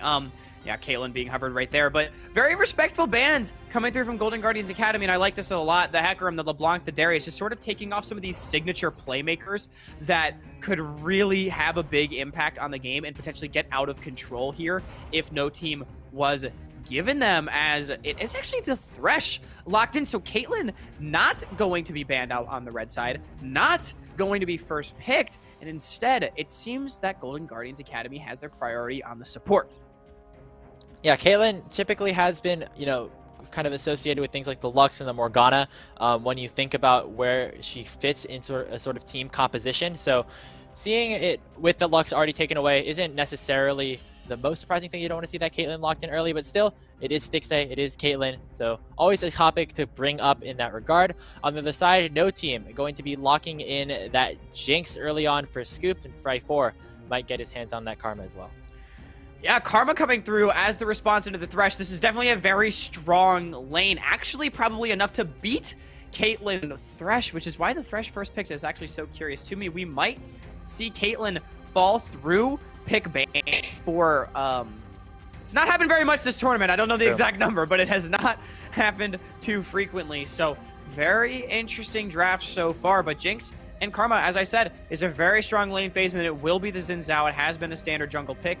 Again, super good at buying space in team fights, phenomenal early game, great dueling power, and great gank setup. And again, Golden Guardians Academy seems like they're going to want to reserve their picks for Ryoma and Tony Top later on in the draft to get favorable 1v1s and try to just essentially skill check their opponents.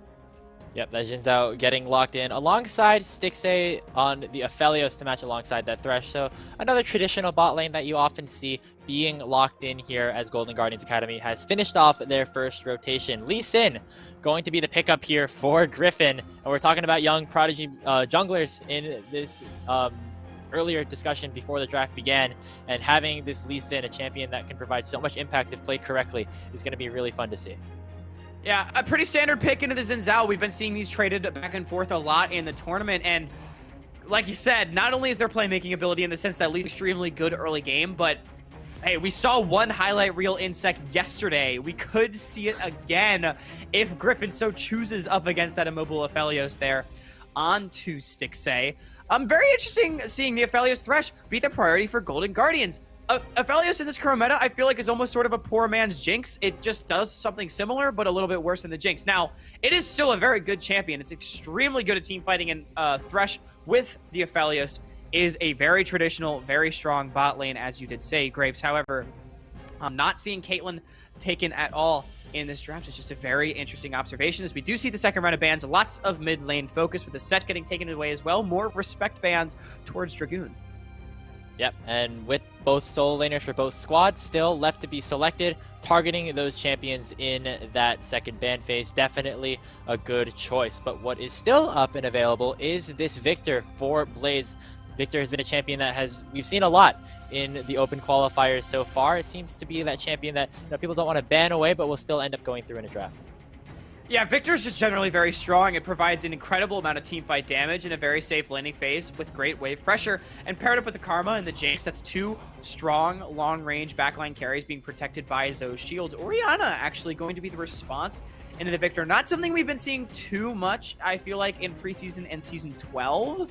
But it is a traditional sort of pick into the Victor. You can bully it early until Hexcore comes online. Once the Hexcore comes through, Victor generally is favored in that matchup due to its ability to shove the waves and just leave. But early on, Orianna will outdamage, will outpressure. So if GTA wants to play for a little bit more of an early game focus, maybe up towards this blind pick Gwen, and there's Xin Zhao, it would be the pick to do it.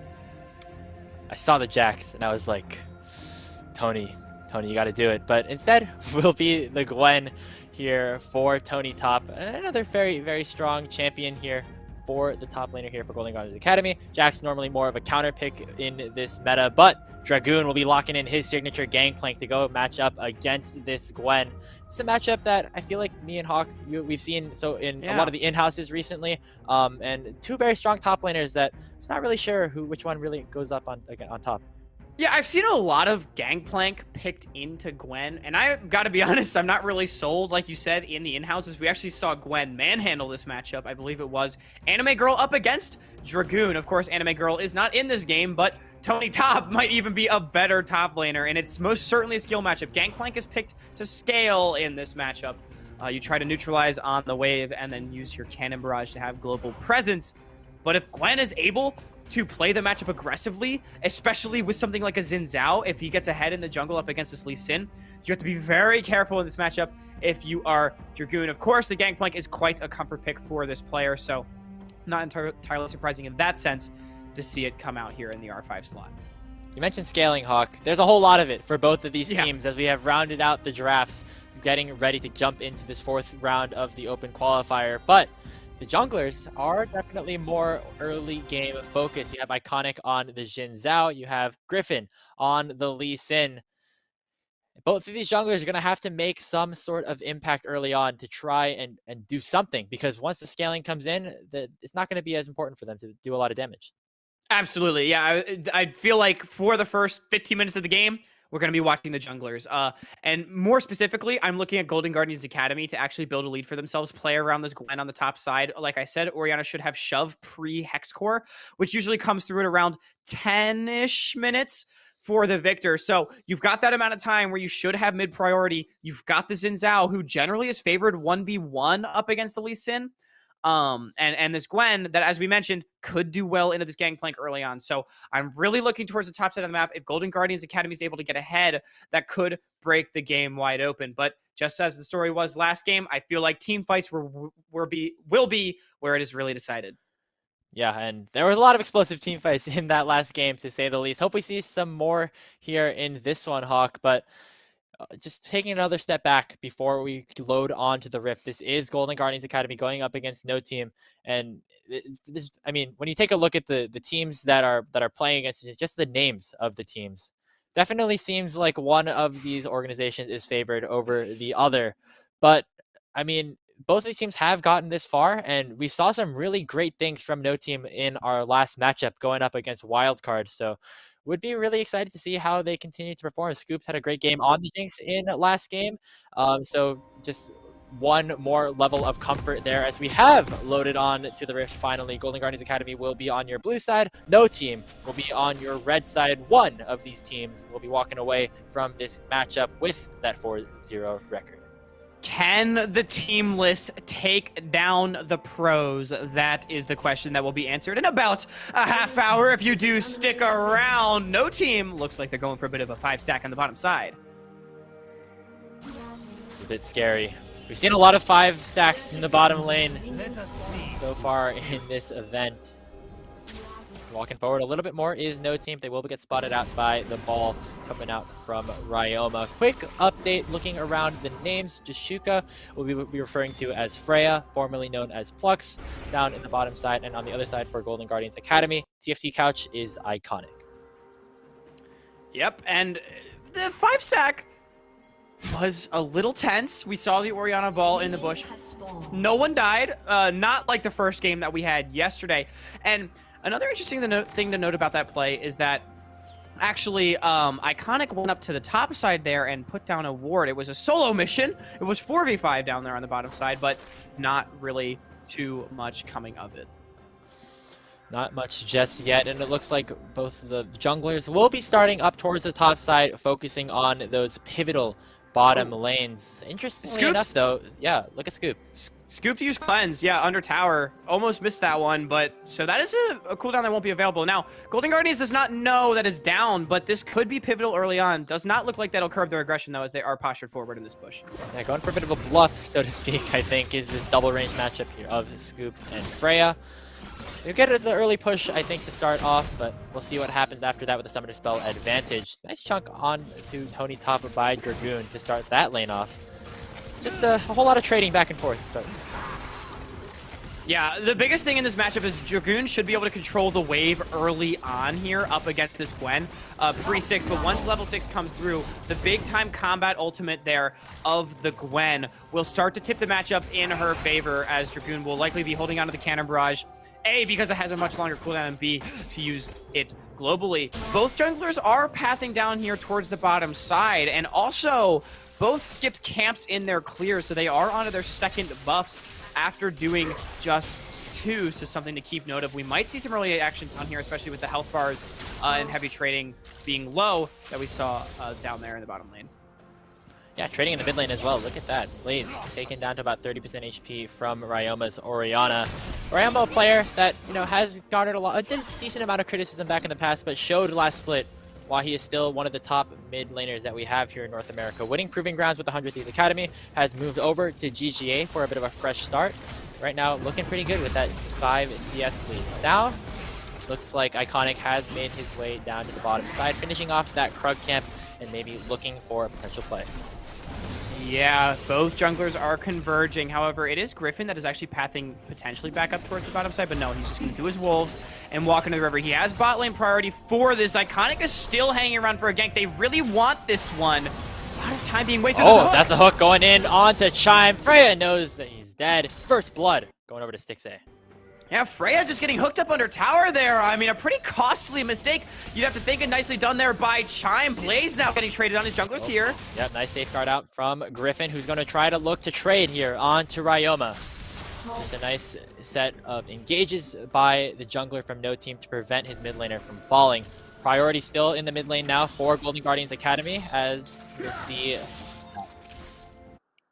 Yeah, Blaze will be able to back, and I think that's the most important thing. And I see it's the flash flay. That's what we missed right there. Chime, very nicely done, able to hit that one up and take first blood onto this Aphelios, which could be pretty impactful as the game progresses. 700 is the gold lead, give or take here for Golden Guardians Academy, as everyone is pretty much just farming, but Blaze is significantly behind here in this Orianna matchup. Yeah, I think that's where a decent chunk of that gold difference is coming from at the moment, aside from the first blood already picked up here for GGA. Griffin, though, has made his way up to the top side. Barrel will barely miss here onto Tony top, who will use a skipping slash to get out. Dragoon just going to continue to push this wave in. Don't think we're going to see too much action unless Iconic has something to say about it. Yeah, junglers have converged, but look at Chime. Chime is in the mid lane, so he does have inside track on this if he chooses to roam. Xin Zhao's here. There we go. Griffin looking to go for the dive onto Tony top. Going to tank tower aggro first. Tony dashes away from the Q and doesn't look like he's going to die. Will finally fall to the parlay, but Dragoon is not so lucky. Will fall to Iconic on the backside. It is a 1-for-1. Could have been a whole lot better for No Team, but at least they get that kill. Tony with the fancy feet, dodging the resonating strike with the skip and slash, then flashing away from Dragoon so he can't lay down the trial by fire auto attack. Ultimately, the Gwen does drop and is forced to use her teleport, so it's a pretty even play across the board. However, Tony definitely gets style points for that one for managing to stay alive for so long. Yeah, I mean, that's the highlight play right there. Turning that dive into a 1v1. But still an even trade for both sides. Ryoma is going to get rooted up here by Freya. Blaze is rather low, so can't walk too far without risking going down. So Wave still in a decent spot for Blaze and the rest of No Team. Ryoma is going to have to just pick at some of the scraps as he tries to collect some farm. Yeah, Ryoma, you know, not having to blow flash or anything, but getting chunked out pretty heavily there is just going to help out Blaze a lot in his lane. Blaze actually having a bit of an XP lead as well, despite being down in CS. Dragoon likewise has his ultimate available, so looking pretty nice, as we do see both the solo laners for the side of No Team are actually 1 and 2 in the XP department. And speaking of that GP ult, we could see a potential fight down here. That might be in a bit of trouble again. Hook is going to miss, but that's the Gravitum locking it down. The Karma. Cannon Barrage, though, coming in is big from Dragoon, and Scoop will pick up the first kill of this engage. Iconic forced to flash away. Gets killing from the Gromp, but Scoop has a lethal tempo proc. The resets are coming through. A couple more autos could finish the job. The Rocket will save the support. Double kill going over to Scoop. Double kill for Scooped, absolutely massive. We saw what a Jinx with 2 kills could do last game, and now Scooped is on line, the Berserker Greaves. And I was just talking about the Cannon Barrage, and it's Golden Guardians Academy that goes in without any globals available. So Chime, he finds a nice flay onto Freya, but there's no really damage follow-up. A good root zone Stixay out of the fight there from Scooped, and Chime simply not able to get out. And despite some fancy footwork here by the side of Iconic, is just not enough. That lethal tempo has the attack speed so high. One less rocket over the wall. Scooped is now online. The gold is now even. No team is fighting back against Golden Guardians Academy. And this is one of the things that, we're at the beginning of the season. Some of these top teams, while they are normally considered to be very, very strong, they do tend to go for some over-aggressive plays, maybe try and limit test things a little bit. And it looks like No Team was able to punish that here. But take a look at the gold. It dipped right back in favor of No Team. Has equalized a bit as some of the waves have evened out as we speak. But No Team still putting up a fight. They want to make sure that everybody knows that they are still a threat against these Academy organizations. Yeah, No Team feeling very good about their current position in this game, because remember, we said that this game was a lot about scaling, and I said that the team that probably wants to make the more proactive early game plays is Golden Guardians Academy. So the fact that No Team has been able to punch back and now has 2 kills on their Jinx, if they can accelerate some of that scaling, they might just be able to win the game. Of course, you still have to out-team fight your opponent, but as always, gold helps. And with the mid priority, we do see a roam down towards bot lane with 4 members. Ryoma's on the way, however. Yeah, No Team actually making the first move on this play. Griffin is going to get locked down with the death sentence, trying to find Stixay, but he just won't be able to. Now, Golden Guardians Academy going for the push. Double kill, going over to Stixay, who still remains alive. Crescent Guard coming in from Iconic as well. Shime picks up the kill onto Scooped, and 1 more to follow as Ryoma will pick it up onto Freya. Bit of an over-aggressive play coming out from No Team will get punished by the Academy squad. Disaster strikes there in the bottom lane for No Team. Golden Guardians Academy, they knew what was coming, they knew when it was coming, and they were there to counter it. No cannon barrage available, and look at Ryoma, he's coming down there on the minimap. Then the chakrams on Stixay. Red, white, don't fight. He lands the ulti, he stacks them up, and the damage is just too high. Scooped tries to go in and trade back 1, not able to find it. 4 for 0. That is a massive play in favor of Golden Guardians. And just like that, gold right back to 2K in favor of GGA. 3-0-1 now on Stixay. So both of these bot laners have gotten decently fed, which just means talk that we're going to have even more explosive late game team fights if we end up getting into that. Dragon has not been taken by either squad just yet. It is that Chemtech Drake, but now No Team with some priority around the river. Griffin could potentially make his way down here to try and take that objective, and it looks like that is what they will do. Yeah, and Dragoon doing a nice job harassing up here on the top side, but important to note as well on that bottom lane play, not only did Ryoma get the kills for his team, or at least assist in those, but he also was actually able to push in the wave as Blaze sacked it to then roam down to the bottom side. So he's down about 20 CS now, a little bit less than that, going to be probably 15 or so after this wave is picked up. However, that is still definitely no small disadvantage here for Blaze, who was, again, first on the play, ends up losing out big. 10.5 minutes into this one, it was that trade of Dragon for Rift Herald between both of the teams. Iconic has that eye, could make a play on any lane of the map at the moment. Right now, things have kind of slowed down just a little bit. Golden Guardians Academy retaining a strong hold over this game. Yeah, and Golden Guardians Academy, they just feel pretty confident about where they are. Iconic contesting mostly for River Vision, but there's not a whole lot of plays to be made. As I say that, Blaze could be in a bit of a pickle here as Iconic has snuck into the River Bush. Blaze has no flash. Yeah, flash forward, shockwave in. Blaze is dead. Last hit goes over to Ryoma. I'm sorry, Blaze. I just fully caster cursed you. But no, really nicely done there from Golden Guardians Academy. Ryoma knows he doesn't have flash, pulls the trigger with his own, able to find the shockwave, and then the follow-up from Iconic was there. Another kill picked up by this Orianna. The scaling being accelerated even more. And now Scooped and Freya have to be careful down here on the bottom side as well, with their jungler having been in base. He is now coming down to the bottom side, but the threat is still here of a potential dive. Yep, and Iconic still has that Eye of the Herald, so if they aren't able to go and pick up any kills, can maybe just end up taking down this entire turret. Not at the 14-minute mark, so no teleports can come in. Cannon Barrage is available on Dragoon, though. Griffin is in the area. Doesn't look like Golden Guardians Academy want to go more than just a couple of plates on that play. They're going to back out for now, maybe revisit the situation a little bit later. Yeah, I mean, Golden Guardian is basically just strong-arming their way for a few plates.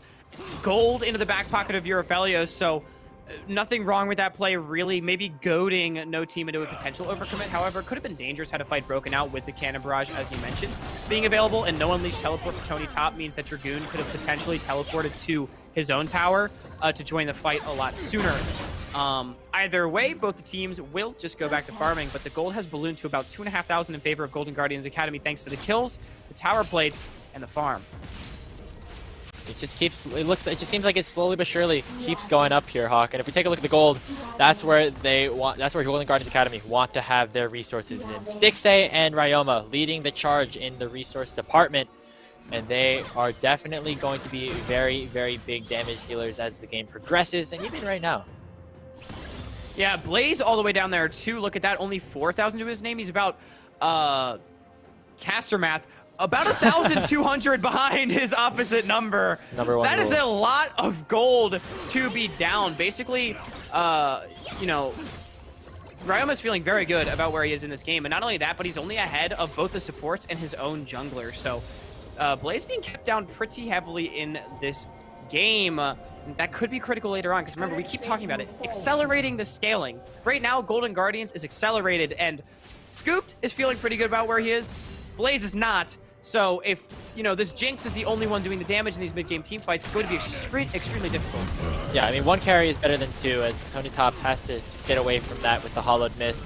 Griffin hasn't made as many impactful plays around the map as Iconic has, and because of that, I think a lot of the carries here of No Team are just slightly behind their opponents. And I think, as we mentioned earlier on, as we were talking about the draft, the jungler's impact is going to be very hard felt before these plates ended up falling. And after all said and done, it's Iconic's team that's ahead. Yeah, it feels like Griffin and the rest of No Team have just been struggling to set up their plays a little bit. Very opportunistic approaches. You know, Cannon Barrage being burned for basically nothing there on the top side. Yeah, Dragoon's able to crash the wave, but doesn't even end up taking a recall on it to try to potentially bully out Tony Top right there. So, you know, it's hard because Golden Guardians Academy has done a very good job of warding their sides. They know where Griffin generally is. They're playing very defensively and not allowing for a window to open up, but No Team also, it feels like they've struggled just a bit to really open up some sort of window for themselves. Yep, and it looks like they're going to try to continue to push that advantage here with Iconic in the area around the bottom side. No tower has been taken just yet, but as I say that, Stixxay will collect that added gold from the first tower being taken of the game. Looks like Ryoma is going to try to do some of the same here on his side of the map, but can't take that down just yet. Dragon has spawned. It will be Iconic and the rest of Golden Guardians Academy picking that one up, as No Team is grouping up around this rapidly. Yeah, it seems like they were trying to contest for some of these control wards on the top side, but they didn't actually have full information about where Golden Guardians Academy was, so they didn't feel confident walking in. And just look at this river vision that has been set up here by Golden Guardians Academy. 5 control wards in that sort of river corridor from top lane to bot lane. They have control of both sides of the map. Yeah, No Team has some vision. Ryoma does need to be careful. Looking for some sort of play. Flash kick coming in from Griffin will land the Sonic Wave, and with the final laser, Blaze will finally get on the board with a kill. Nice group play coming out from No Team, as Griffin was the one to begin the engage and finish the job. Yeah, right. Almost had the outplay right there with the shockwave, but a good flash kick from Griffin right there just to knock him into the wall, hold him in place just for that extra split second right there was all he needed, and fortunately able to tag the Q on the backside of that as well. Does mean that they at least pick up 1 kill. A lot burned, however, for not much more than a kill and some denied minions. Getting gold into the back pocket of your Victor is definitely what your team needs at this point. As we crest the 16-minute mark, the gold has stayed pretty stagnant since we last checked in. 3,500 is late. It's grown slightly, but nothing insurmountable yet, as Herald is being soloed right now by Iconic. Yep, so it looks like Golden Guardians Academy will go 2 for 2 on the Shellys in this game. Have a lot of turrets that are at lower levels of HP, especially down there in the mid lane. So would be a pretty easy target for GGA to just pop it mid, maybe get a little bit of extra gold into the hands of Stixxay, and continue to push their advantage forward. They're just, yeah, Golden Guardians GGA retaining priority around almost all of their lanes. Tony Top is, you know, stuck under his turret a little bit with Griffin in the area, but it doesn't look like he will care about that too much, as Chime will flash forward and force the Gale Force out of Scoop. Blaze, though, looking over the kill onto Ryoma, and he'll get it! What an outplay coming out from Blaze! Blaze. Blaze just solo killed Ryoma right there on the top side. Seemed like Ryoma got a little too spicy for himself right there. Now Griffin here on the bot lane. Gonna try to look for it. Griffin misses the Q crucially and now has to just use the kick to get away. Tony Top surviving yet Tony another Top. dive. Tony Top showing his mechanics right here on the Gwen. The footwork to outplay his second dive of the game, basically. Scooped, blowing Cleanse. I'm not sure if he thought that was Gravitum Ultimate. That was just the Infernum, so Cleanse kind of blown for nothing right there, too.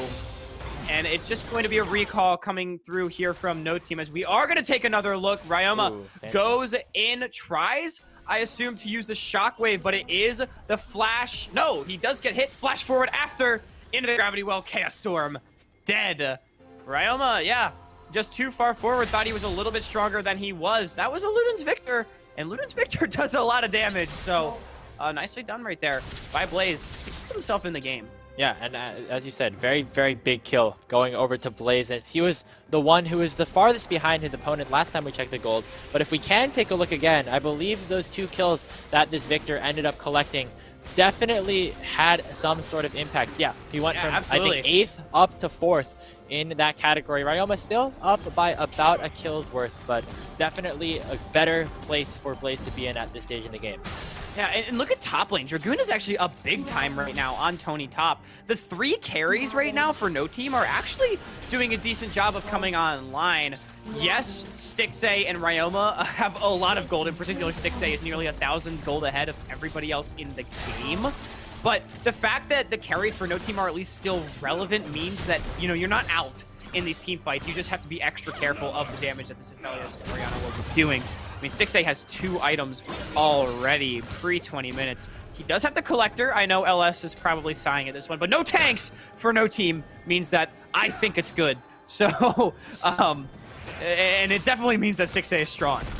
Yeah, and even that, when you compare it to Scoop's other itemization, going for the rapid fire cannon doesn't provide as much damage as something like the Collector would in terms of just raw DPS. Scoop will have to use this more for utility to hit from maybe farther away than Stixxay could. And speaking of which, Stixxay popped that Moonlight Vigil, did not end up hitting a target, but still going to get enough zoning power to put some heavy damage here onto this mid-inner turret.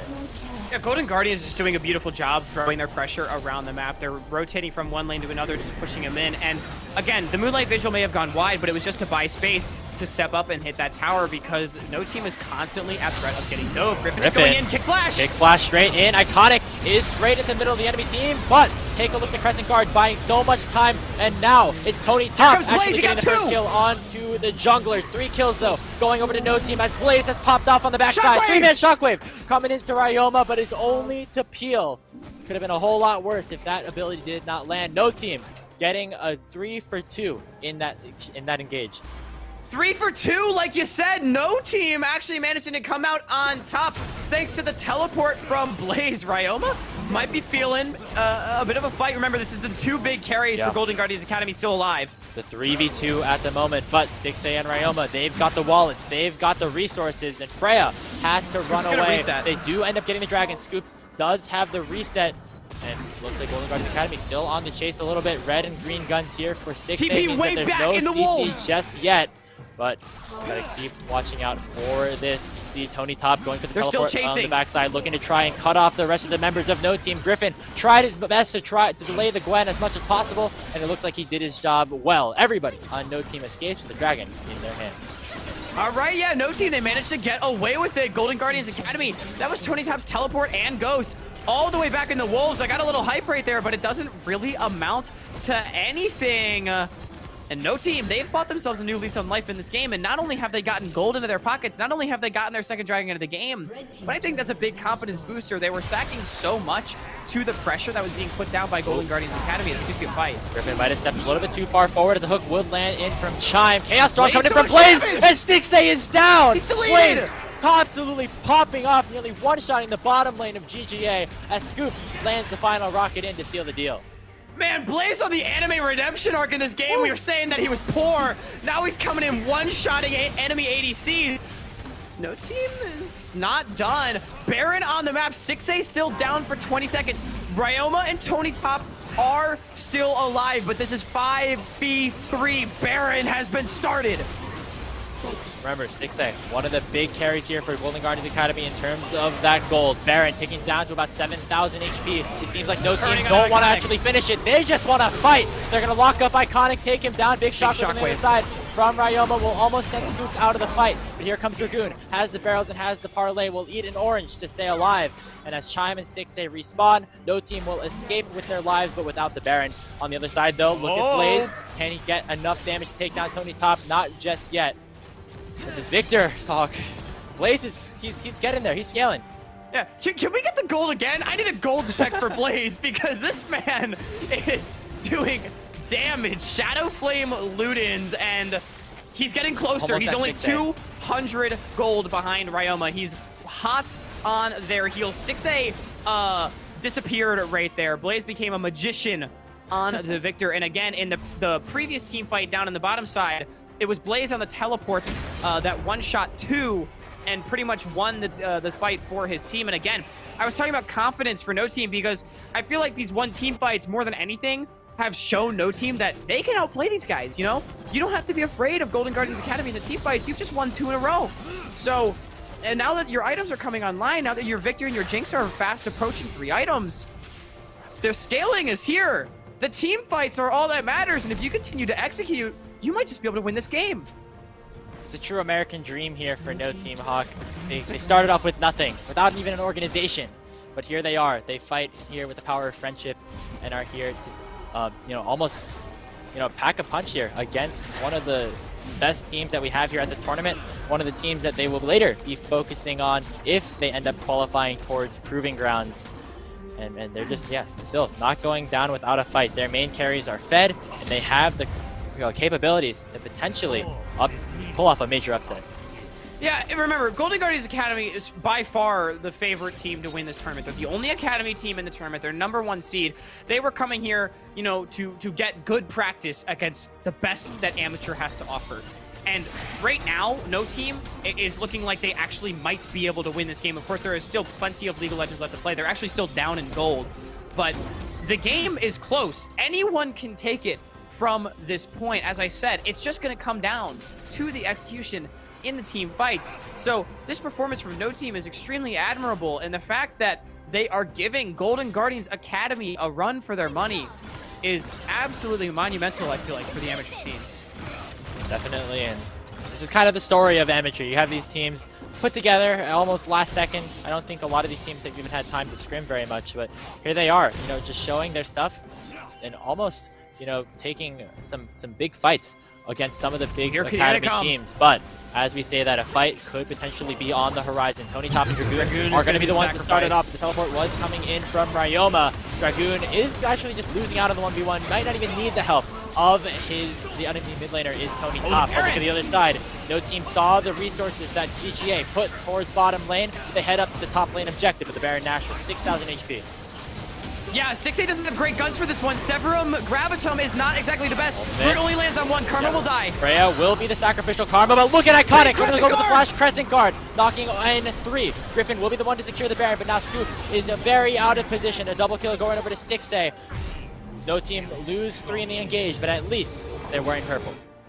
Yeah, Golden Guardians Academy, they make the pick down on the bottom side, but the Jinx does so much damage to the Baron. Blaze as well able to escape down there in the bot lane. They managed to get the Baron, and although 2 more drop in the pit, they will lose a tier 2. I feel like No Team isn't too sad about this exchange. It was pretty even, if I do say so. They're able to get away with some of their lives. Blaze will be wearing purple. Iconic with an enormous Crescent Guard right there. Almost got the fight going, but the flashes over the wall, or the flash from Blaze and the safeguard from Griffin does mean that they get out. Scooped was the sacrificial Jinx. However, both of his summoners still up and available. With him respawning, doesn't actually end up being too much other than a kill. Scoop now has the 3 completed items with that Infinity Edge unlocked. Going to mean a whole lot of extra damage in some of these future fights. Stixay obviously already has his 3 completed as well. A little bit of extra with that crit cloak in hand. But this bot lane matchup is one that we're going to have to watch out for. 2 of the strongest hyper carries that we have in League of Legends going to be duking it out towards these late game stages. Yeah, absolutely.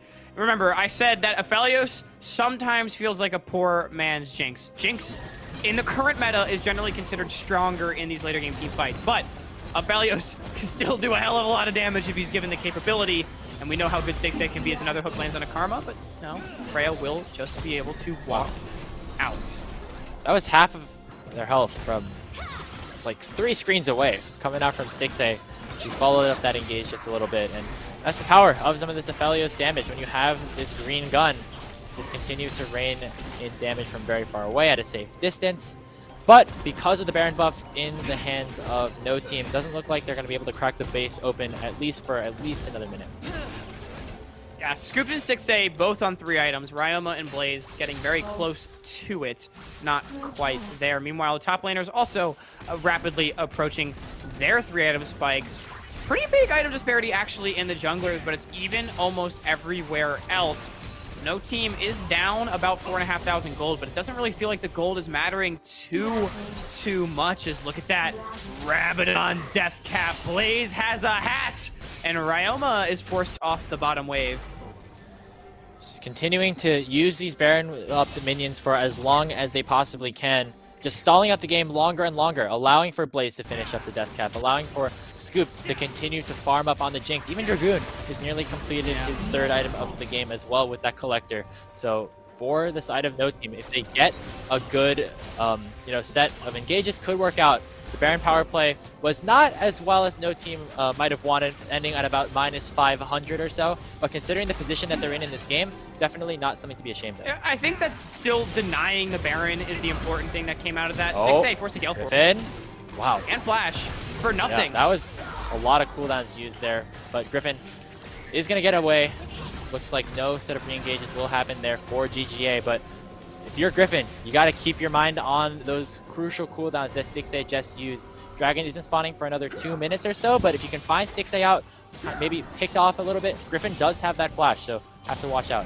Yeah, with Dragon and Baron both spawning within the next 2.5 minutes, as the poor Gromp will be slain there by Iconic, but yeah, with Dragon and Baron both spawning in less than 2.5 minutes, those cooldowns, well, the Gale Force will be, but the flash will not be available for Stixxay when that one comes up. So specifically looking at Griffin, if he's able to find some sort of big play, or if they're able to pile in on top of this Aphelios, no other mobility outside of the Dark Passage to him does mean it could get dangerous.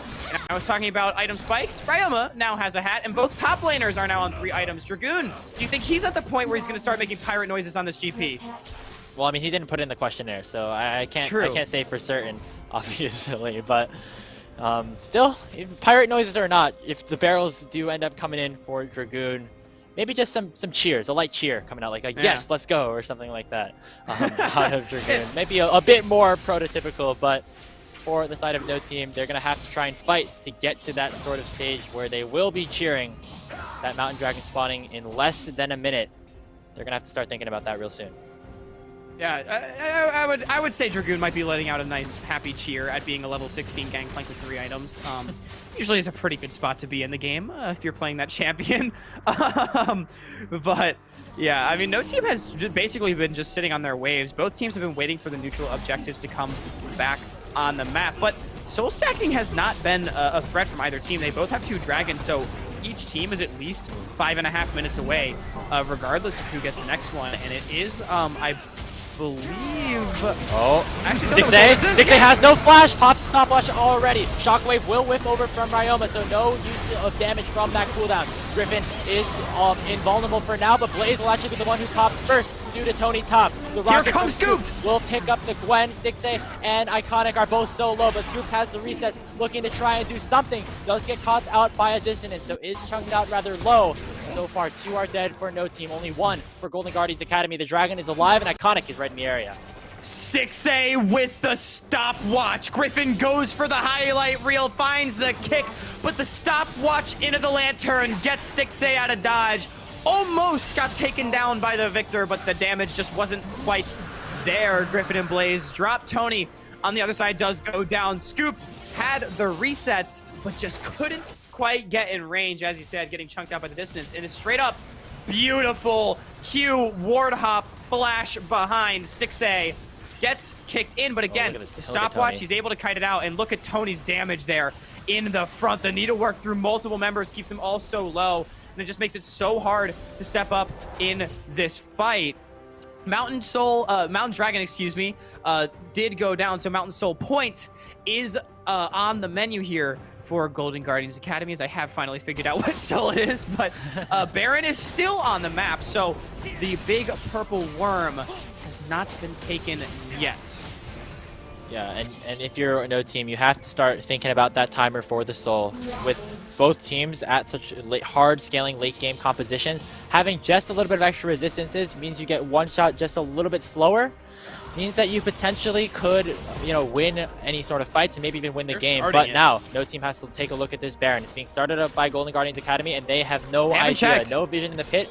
And GGA is doing a nice job to try and zone out the rest of the members as well. Baron is about half HP. Tony Top just playing that gatekeeper onto the backside. Blaze actually ends up falling to Ryoma. Nearly a solo kill. Scoop does pick up the trade in return. Watch the resets. Watch the rockets. Stixxay misses the ultimate and will have to flash away. Scoop trying to do some more damage, picks up another kill onto Iconic. The Jinx is still alive and so is Dragoon, but take a look at Tony Top trying to snip forward and do some work here. Scoop the shield will not mean enough. A triple kill for Tony and a quadra kill for Tony Top as Golden Guardians Academy pick up the ace with maybe a combined 1,000 health still available for all of their players. Golden Guardians Academy, they know they can't 50-50 the Baron against the Lee Sin, so they turn for the fight instead. Blaze was deleted before it even starts. Scoop picked up one reset, but was denied a second chime. Was the target, but he had the stopwatch, goes into the stasis, and then Stixxay flashing out, or Gale forcing out as well, managing to stay alive. Tony Top with the quadra kill. Beautiful team fighting from the Academy squad, and you'd have to think that that might be the play that breaks the game open. Baron on multiple members. Golden Guardians in control.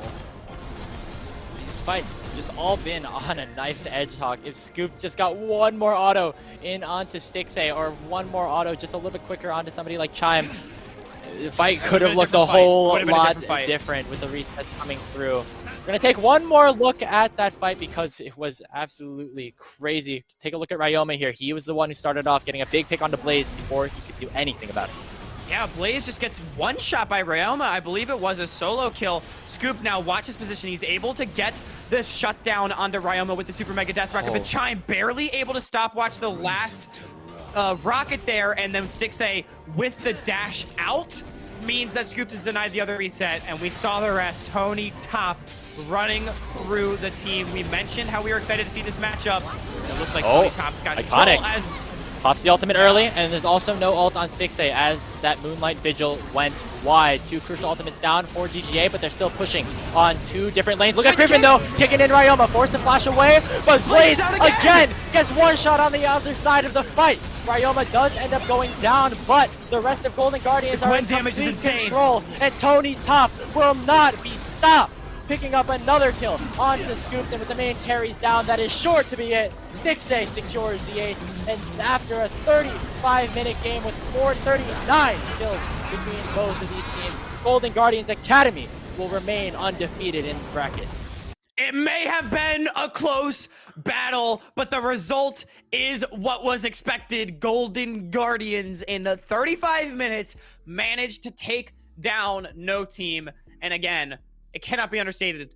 35 minutes, No Team put up a fight. But at the end of the day, Blaze getting picked off just one or two too many times. And Tony Top on the Gwen running a train through No Team. Big shout out to No Team for their valiant effort against the #1 seeded team at this tournament. We saw they beat Wildcard. They played a very, very close game against GGA. I am expecting a lot more out of this team going forward, but wow. The positioning of Ryoma and Stixxay, finding those perfect angles to one-shot Blaze before those big team fights really even began. That was the difference maker there between the fight going over towards GGA or between an upset occurring. Yeah, really nice creative use of terrain in Fog of War by Golden Guardians Academy. We saw in front of the Baron play where, Golden Guardians had that big team fight. Ryoma just standing over the edge of the Raptor wall catches Blaze as, wasn't even face checking that hard, but he knew he had the damage to one-shot the Victor, and it ended up being an absolutely monumental kill for their team. So Golden Guardians now improving to 4-0. They will be playing the winner of 100X and Immortals AoE. I'm not sure if that game has ended just yet. I'm sure I will get word for that 5-0 spot. And this is, at the end of the day, an expected position for Golden Guardians Academy to be in. But it's always interesting to see a little bit of adversity that they have to face. We are receiving word that 100 Next did win their game against Immortals AoE and will be the opponent of Golden Guardians Academy in the 5th round. So that's going to be a very exciting matchup to watch out for. So absolutely. So we'll see what ends up happening with the rest of the teams as well. There's only one more round of play here in the Unified Open Qualifier. We're going to take a short break. When we get back, it'll be our final matchup of the day.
Welcome back, everybody, to our final matchup of the day and the final matchup here in the Proving Grounds Open Qualifier presented by Unified. Once again, I am Grapes, joined alongside my good friend Hawk.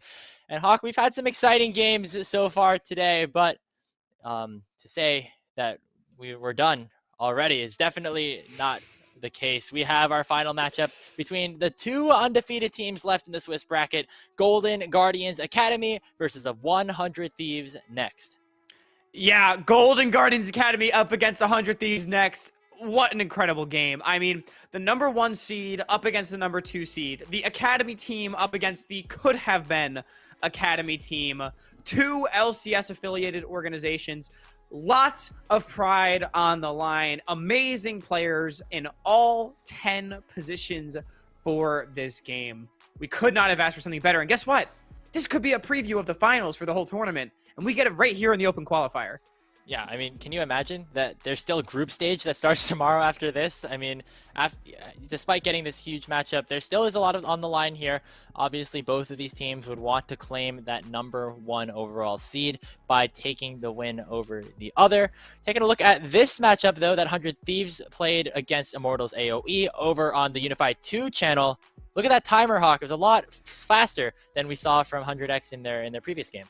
This is looking a little bit more like the games that 100X played yesterday, where their average game time was around 26 minutes. I mean, and let's look at the damage. General Sniper smurfed it up against Anime Girl up there in the top side. And again, Anime Girl, not a bad laner by any stretch of the imagination. This guy has some mechanical talent, that's to say the least. And Sniper just has more. So on the Camille, absolutely going crazy. You know, we talked about at the very beginning of the day, Sniper had a bit of a quieter day yesterday. Well, today he's been smurfing it. First on the Renekton, next on the Camille, and now his big test, Tony Top.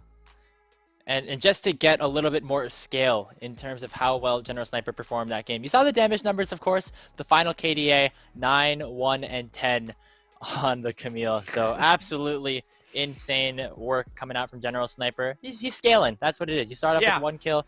He's getting like comfortable. Maybe 3 the next game, 6, and now 9. I mean, if the scale keeps going, looks like Tony Top might be in for a bit of a rough game, but that's not necessarily how things work around here. Golden Guardians Academy still that established academy organization with established LCS level players. Definitely expecting to see some fight out of them, but overall, still very, very excited to see this matchup. 100 Thieves Next have chosen red side to start off for this game, and that means, Hawk, that we might see another R5 sniper pick. Yeah, exactly. They chose the red side. This means they want to get counter pick, and it tells me that they want to keep enabling the Boy Wonder up in the top side. But of course, there's 4 other positions in this game, and you were saying how Golden Guardians Academy, they are filled with Academy players, LCS experienced players. 4 of those players have experience in the LCS.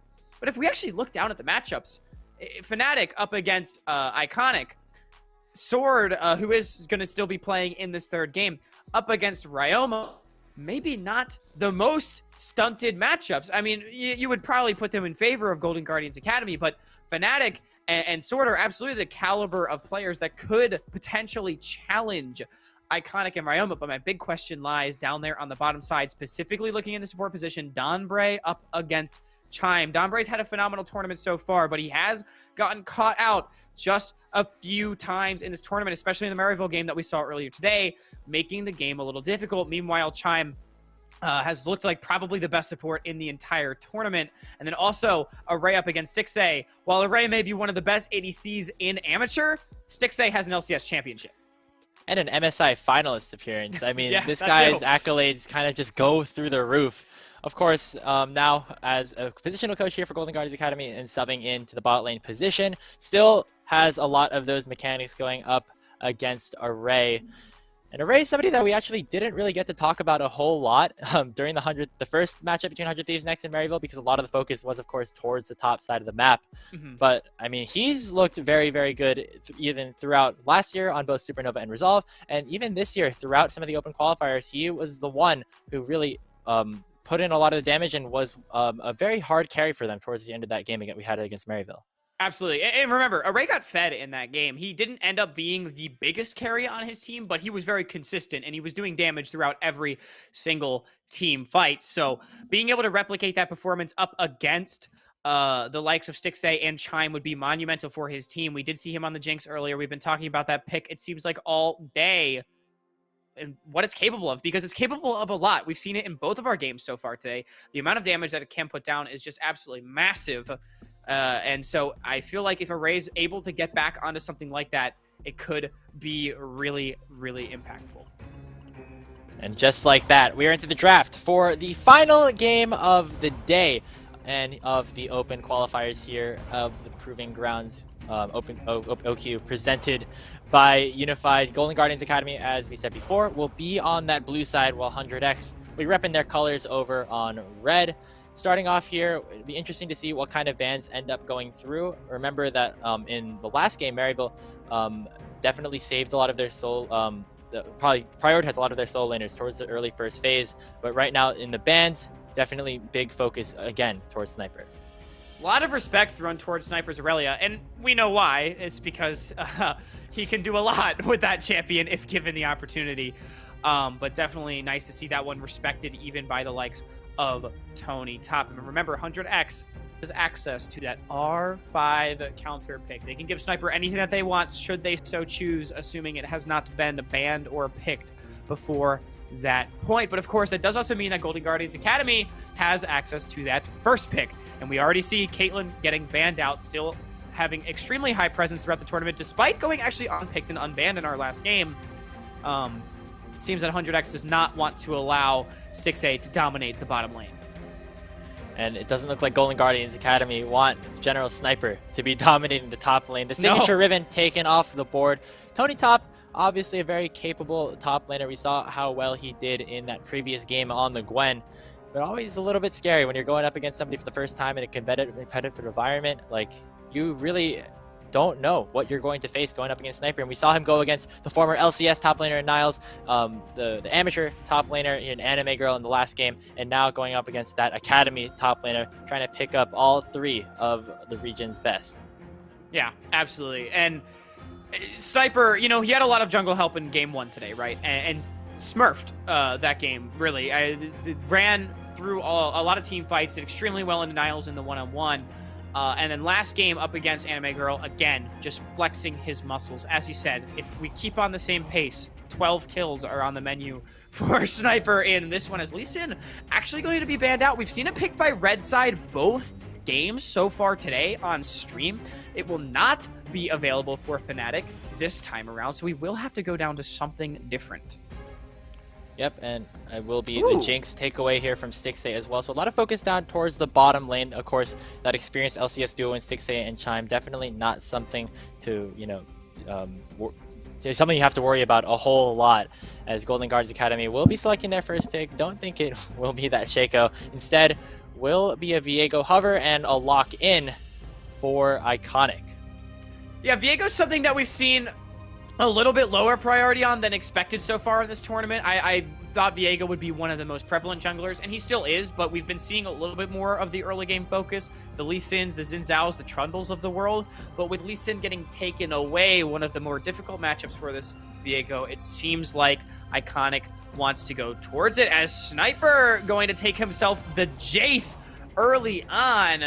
I also want to talk about this Jinx ban real quick while I have the time, because Jinx and Caitlyn getting taken off removes by far the 2 strongest ADCs in the game. We did just see Golden Guardians Academy play the Thresh of Aphelios. I think it had success. I don't think it was necessarily the champions themselves that won them the game. So it'll be interesting to see if they go back towards it or down to something else like potentially a Jhin. Yeah, we'll see what ends up happening there, as neither team has locked in their AD carry to start off in this first rotation, but Fnatic will be locking in his jungler as that Jhin Zhao. Expecting to see a whole lot of priority up towards the top side, as Sniper is on one of his most signature champions here on the Jace. Golden Guardians could respond with their jungler, or they could go for some other things. Ryoma's Twisted Fate was something that was previously banned against them, and definitely something to be afraid of here. Yeah, and the Twisted Fate, if you want to attack an early pick Jace, that's one way to do it. Gold card up with the Destiny Gate on the top side. It can easily shut him down even if Flash is available. So definitely going to force General Sniper to tread carefully as Tony Top is playing with our hearts. Probably not going to be a Teemo, and it is the Camille. So yeah, General Sniper needs to be careful up here on the top side for sure. After level 6, Hextech Ultimatum into Destiny Gate is almost certain to spell death. Of course, the Jace could technically be flexed into the mid lane should 100 Thieves choose to do so. I don't expect it, but it is an option here for Sword. Yeah, I mean, you see Jace, you see Sniper on the same team. You probably just assume the two go hand in hand. And with that Galio lock-in for 100 Thieves next, I'm expecting that to actually go towards Sword instead of something more like a support pickup here for Dawnbray. Sword back on TSM Academy when he was still, primarily a mid laner, really prioritized champions that could get around the map and provide supportive elements to his team. And a champion like Galio fits just that. We're headed into the second phase of the ban's Bard, already taken off the table as both teams have yet to select their bot lanes. Yeah, Galio was, I believe, what Sword played in the last game up against Immortals AoE to great success. And if you want something that is going to defend a potential side lane attack, it is a good champion to do it on. It's not been the most popular pick for a lot of teams, but it's definitely something that Sword is comfortable on. It's able to push waves and roam to help his team, and that seems to be what is expected of him. Yeah, and as we said before, Array, Dawnbray, 6A, and Chime all have not, picked up anything here. And so we're seeing big focus towards the support pool. Going to try and knock out some of the signature champions here for both of these players. Of course, Chime, the namesake Bard, will not be available for him in this one. Also seeing Braum, Nautilus, and Leona, which makes you wonder, Hawk, what are the rest of the champions that are available on the support tier list? Ooh, Zyra's been something that has been cropping up in solo queue. Okay, it's different. Don't talk about hovers, that's the rule. Yeah, that's why you don't talk about hovers. Zyra has been something popping up in solo queue. It has actually been kind of good recently. I'm not sure if it's been picked in this tournament, but either way, the Rakan gives a playmaker, and I actually loved seeing sort of the meta of the bans as they shaped out in the second phase, because Chime is target banned with Bard, so then GGA responds by taking away a good answer, a good playmaker, and then the Braum, which beats a lot of the playmakers, is 100x basically daring Golden Guardians that they're gonna play one, and so they take away again the Nautilus. So either way, Jhin is going to be the lock-in. I expected to see this one. It's pretty much the next strongest AD carry on the current patch all around, and it synergizes very well with this composition. Long range follow-up to what is already a heavily playmaking focused composition. You've got a lot of single target damage, and the Rel will provide good AoE lockdown. I feel like the Rel synergy is not actually the best here with the composition. There's not really anyone to follow up on a Wombo combo, but it is one of the better supports that is still currently available. So it makes sense to see that one locked in. Yeah, it makes a lot of sense, especially when you consider a lot of the champions that were already taken off the table. Leona and Nautilus and Thresh and Braum and Bard. Lots of supports already off the table. Something like Alistar, another champion that could have been the possibility, but instead Chime will opt towards the Rel. On the other side, Dawnbray will be on the Rakan to match alongside Array, who went with this R5 Ezreal pickup here. So a lot more mobility and maybe trying to get around the map more on this 100 squad. Yeah, I really like the Ezreal Rakan here, 400x. It's very good at keeping itself alive. The Ezreal can Arcane Shift backwards, and Rakan can swiftly E to him with the Battle Dance. So a lot of options for escape should a potential dive come through. It's not the strongest lane, however, Jhin Rel isn't either. So I feel like that will be a pretty well-contested lane. It'll come down significantly to whether or not there's a leash and any sort of early game plans from these teams. But looking across the board, 100x pre-6, I actually feel like has the playmaking ability. Fnatic on the Xin Zhao up against Iconic's Viego here. If he's able to get something going early, it could really help bridge his team through what will be an explosive mid-game from Golden Guardians Academy. Yeah, absolutely. And I think a lot of that, though, comes through that top side, Hawk. Sniper on the Jace, Tony Top on the Camille. A very, explosive matchup that can kind of go either way depending on what ends up happening. And there's so many champions that both of these teams have set up to try and help out that sort of volatile matchup. You have the Twisted Fate Galio mid lane matchup. Neither of those mid laners care anything about the lane. They just want to go around the map and try to impact the rest of their team. And you also have these junglers here in Fnatic Xin Zhao and Iconic's Viego that will almost certainly be pathing towards the top side more often than not. Definitely. Even the supports, we saw a solo lane bot lane in the first game today. Would not be surprised to see it happen again, at least early on. But yeah, pre-6, really looking for Fnatic to make the plays. It's not even that you have to get ahead in this game, but having a lead would be nice because, like I said, Golden Guardians, once they hit 6, this mid-game is going to be very fast. They're going to be looking aggressively for picks, I would almost guarantee. So, definitely something to keep your eye on right there. And again, the Camille counterpick into the Jace is not so much of a laning counterpick. Early on, Jace stat checks the Camille in almost every facet, as well as being arranged in a melee matchup. So the Camille was a lot more about the setup later on and how it's able to function in a side lane, not so much about actually winning the early game matchup. So if Sniper controls the lane well early against Tony Top and Fnatic's able to get involved, you might be able to find a dive or two and set this Camille behind, which will deny so much of the playmaking ability that Golden Guardians has. Yeah, and about that playmaking, I mean, you have to remember, this is an academy squad. These are players that have been chosen to be the level above some of the players that find themselves currently on 100 Thieves next. And so when you have maybe higher skill in that regard, potential for additional communication to come through definitely is huge. So expect a lot of good things to come out from Ryoma and from the rest of Golden Guardians Academy as we are on to the Rift. That Frog is excited to get into the action here as well. Both teams are sitting at 4-0 and are looking to make it 5, another 5 stack, so to speak, as well. 100 Thieves next are going to try and just get Iconic out of his own lane. The Earth strategy coming through right here from 100 Thieves next. You'll have to see it. No kills, though, however, as Golden Guardians did not shake on the gentleman's agreement beforehand that everyone he meets top lane. Shame on them. No, but yeah, nice wars just traded back and forth. Mostly looking at early lane priority for Sniper. Makes a lot of sense, however. Golden Guardians Academy will get that ward in to confirm that Fnatic, starting on the bottom side, likely to path towards top.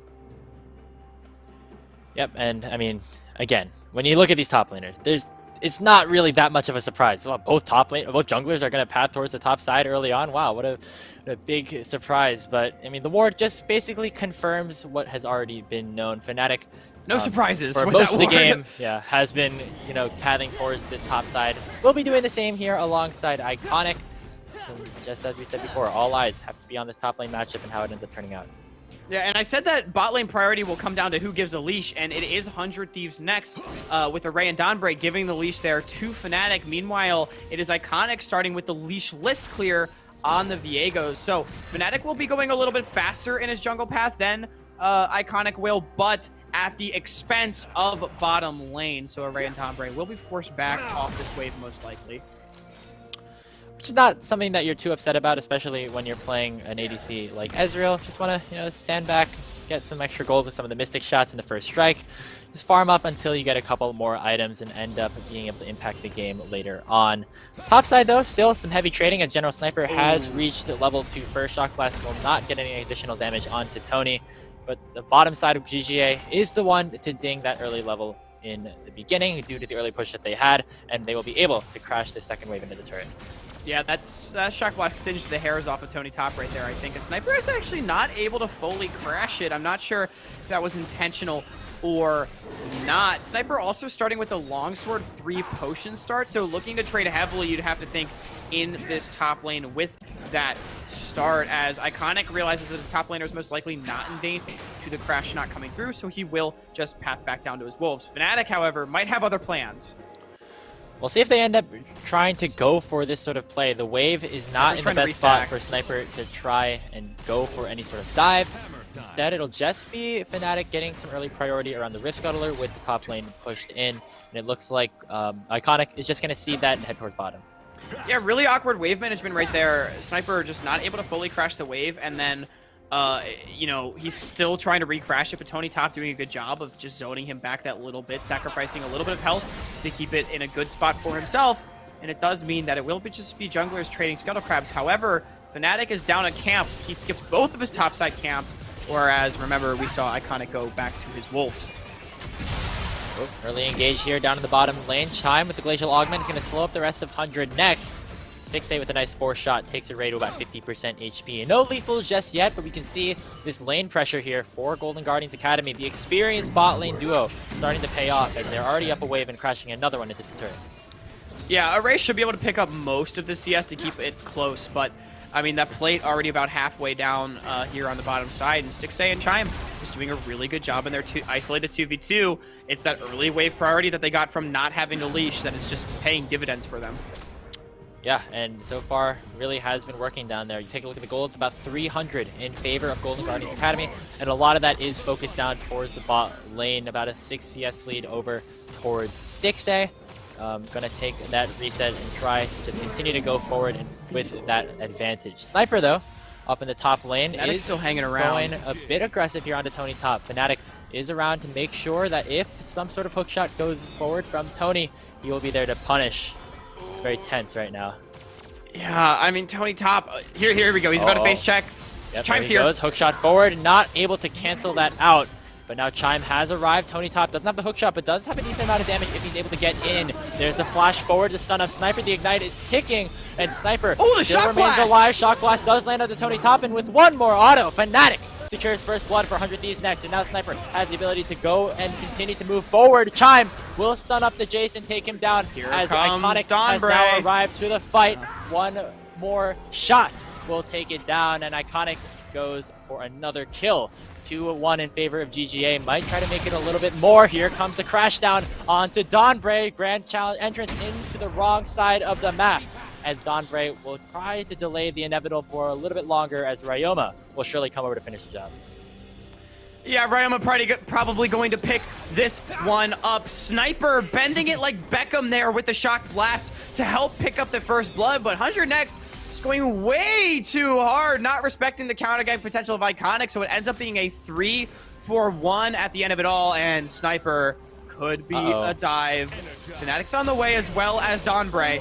Once again, just Hex flashing forward to lock it down. Sniper, the Kid Prodigy goes they're all down, gonna and now die. Fnatic respawning again and is not going to be alive for very long. It's going to be another kill going over to Iconic. Donbray has re-entered the fight, landing a nice chunk of damage with the Grand Entrance, but Sword is the only other player here for 100 Next. Does not have a whole lot of damage on the Galio, and with the big wave still in play here, looks like 100X could still be in trouble. There's the re-dive, and Iconic is trying to dash forward. One more shot with the Blade of the Ruined King could do Tony it. dropped. Tony Top falls on the other side to Sword, and a bit of an over-aggressive dive, it seems, from Golden Guardians Academy. But at the end of the day, they got what they wanted, which is to keep Sniper behind. Yeah, it's a 2-for-2 at the end of all of that fighting under the top tower right there. But a lot of minions denied, plates picked up for Golden Guardians, and Golden Guardians is straight up, they're just one step ahead. 100 next seems like they know exactly what and when things are happening, but they're just not quite in position each time, and they overstep again. So Sniper is the initial target. He's waiting on his team to arrive, but Tony Top critically has hit level 6 by this point. Teleport comes in from Sword, matched by the Twisted Fate ultimate as Fnatic goes in. At this point, it looks pretty lost. 400 next, but Sword is able to trade one back and then buy time under tower with Donbray to, fortunately for them, be able to trade back one more kill as Tony Top tanks it up eventually. Yep. Yeah, tanking up the see where turret just Tony takes ends up dying. Oh, one more, and then both the support and mid laner are able to escape with their lives. But again, XP and farm are the big advantages here for Golden Guardians Academy.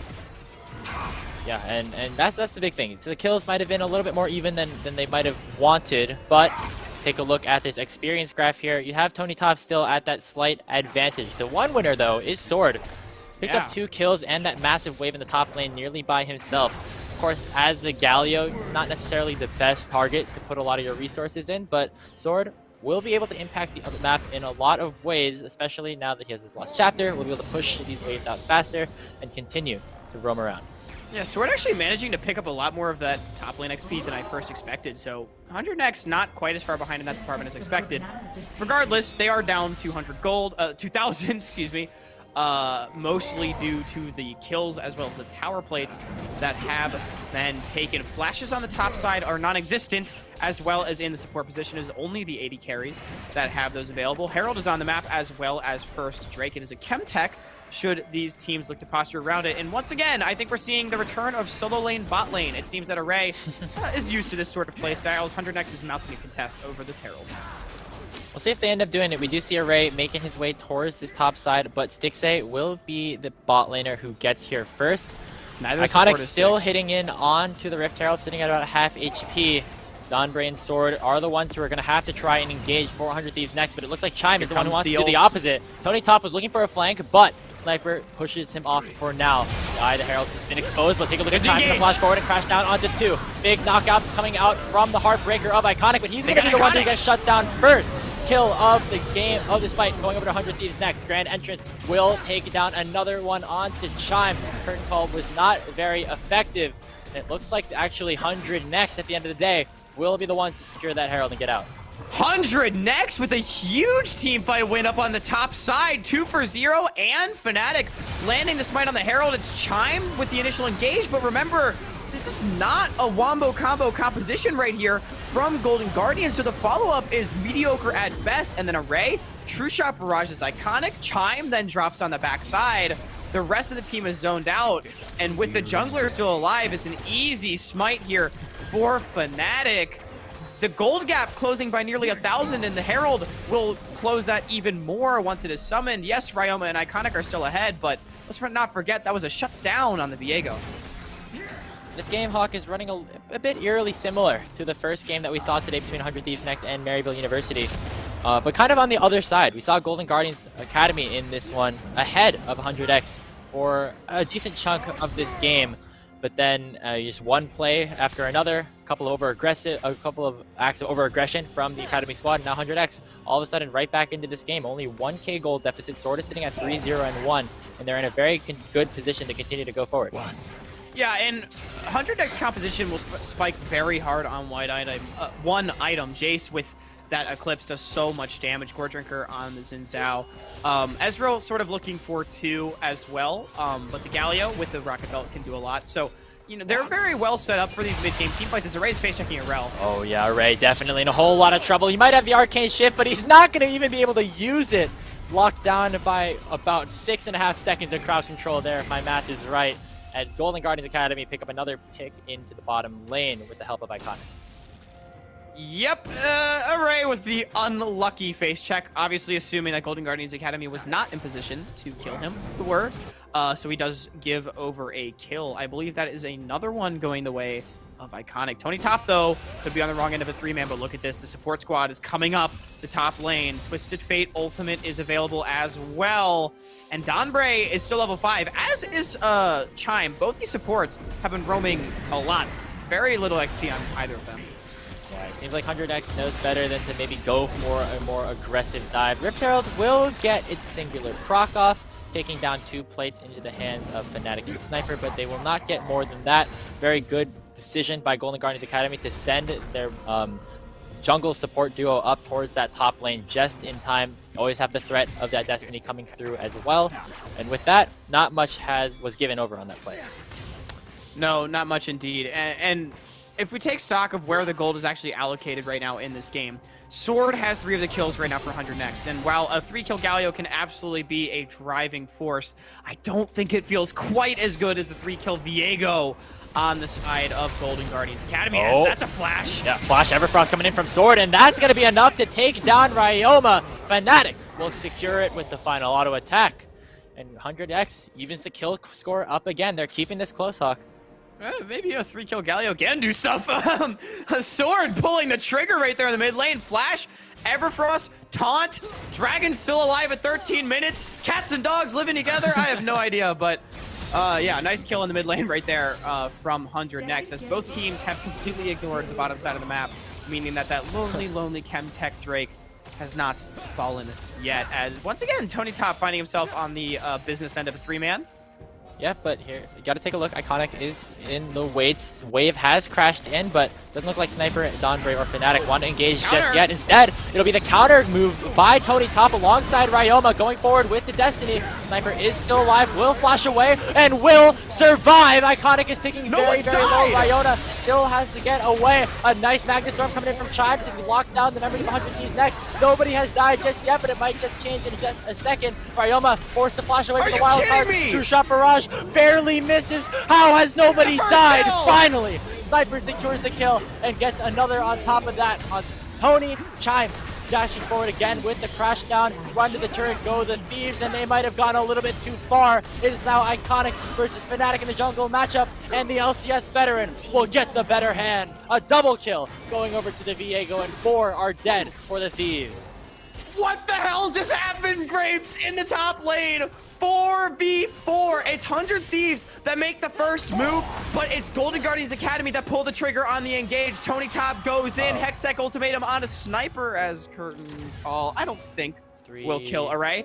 But yeah, Hextech ultimatum on TP. I'm gonna stop talking. No, you can keep talking. Okay, yeah. I think it's okay. Oh, wait, he's still looking. No, okay, go ahead. Deep breaths.